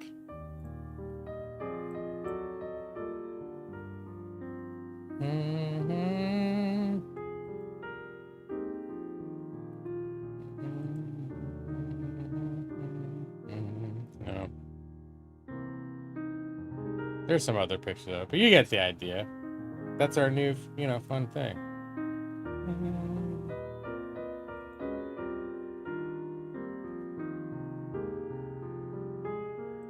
My ring? What? My ring on my hand? This one? Wait.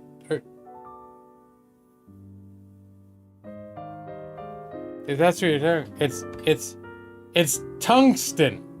It's a tungsten ring. I like it. I don't know if you even talked about that ring.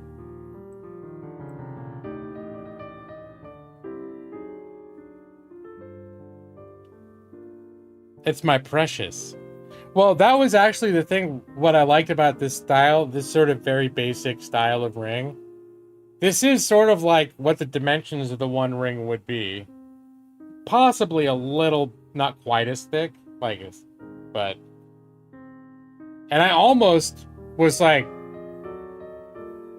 thought that would be kind of dumb, but I was almost like tempted to for when we got married, find a very like a high quality version of the One Ring and get that shit. But I like the idea of a silver ring better, and tungsten is hard as shit. So yeah, we got the tungsten. This shit's invincible. It's been through everything. You can't see a scratch on it. It's my precious. And also it's got a nice shine to it too. It's got like a nice, you know, it's not like steel. It's more, but it's not like silver either. It's sort of like a somewhere in between. It's pretty cool. In terms of the shine, it's nice.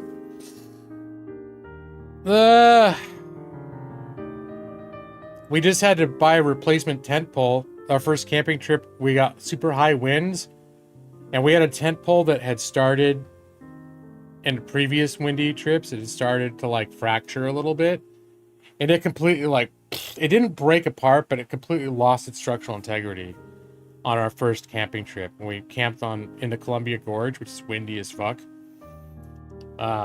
It was kind of funny too. I don't know how Amanda slept through it, but the way that the wind was blowing one night, it was like blowing down her whole side of the tent on top of her. And from my side of the tent, it looked like the wall of the tent was a giant Muppet, like Cookie Monster, eating Amanda. But she was sleeping so soundly, like, so the tent was like, run, run, run, like eating her. And then in between chomps, you just hear her like very lightly snoring in the background. It's pretty good. Tungsten is harder to cut off if your finger swells, isn't it? Is that a danger I should be concerned about? I never considered that, but it would be harder to cut off, I'm sure, than like gold. Yeah. You know what? I actually have had the ring fall off. It's not like about to slip off, but well, that time it did because I brought it down on my finger. But I have had it.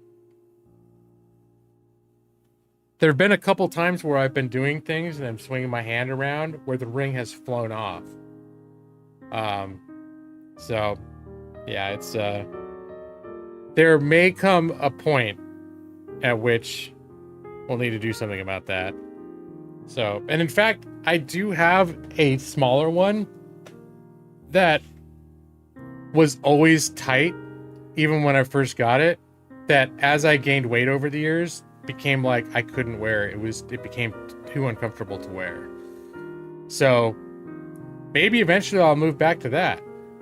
I still got that ring. Our original wedding ring was just too, you know, I couldn't do it anymore. So I got this about 4 or 5 years ago. It looks exactly like my first ring. But yeah, eat more red vines. That'll take care of it. And I wear the other one on my pinky toe. But yeah, it could be this one.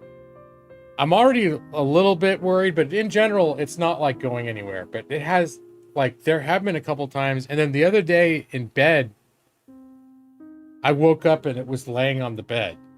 Like it had somehow, and I must have been messing with it or something while I can only imagine I fidgeted with it or something when I was sleeping. I'm not sure how else it may have like fallen off, but I looked over and it was like laying on the bed near my pillow and I was like, oh shit, that's not good. All right, you guys, you got extra bonus time. You got me talking about camping. You got me talking about my tungsten ring. Yeah, of course I wear my watch to bed. That's one of the main things that I like about this watch is that it tracks my sleep. So I, on the couple of times that I charged it, I have it like charging and I forget to put it back on before bed. Those are like nights missed because I'm like, oh, how did I sleep last night? I guess I'll never know because I didn't have something measuring it and measuring the quality of it.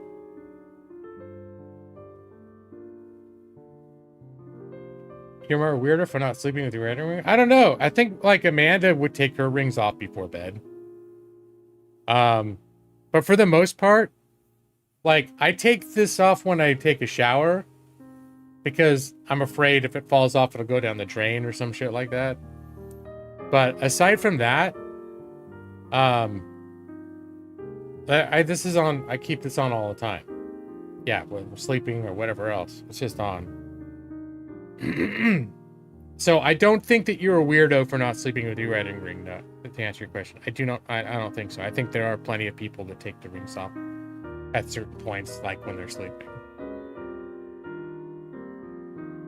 Especially if you've got stones and stuff in it, like things that can poke at you. One thing about this is it's completely smooth. There's nothing protruding from it. So I'm not going to scratch my cornea by accident in the middle of the night, right? So, yeah. I'd say the more going on your ring, the more likely it is it's probably a good idea to take it off when you go to sleep. I didn't say much about Dragonlance. You'd still like to know more? You have a pearl on your ring. Okay, well, a pearl's not likely to scratch your cornea. Although whatever it's set into, whatever how it's secured, maybe that could scratch your cornea while you're sleeping. I don't know. So, all right. Brad, are you ready? I'm going to tell you about Dragonlance now. All right, close your eyes. All right.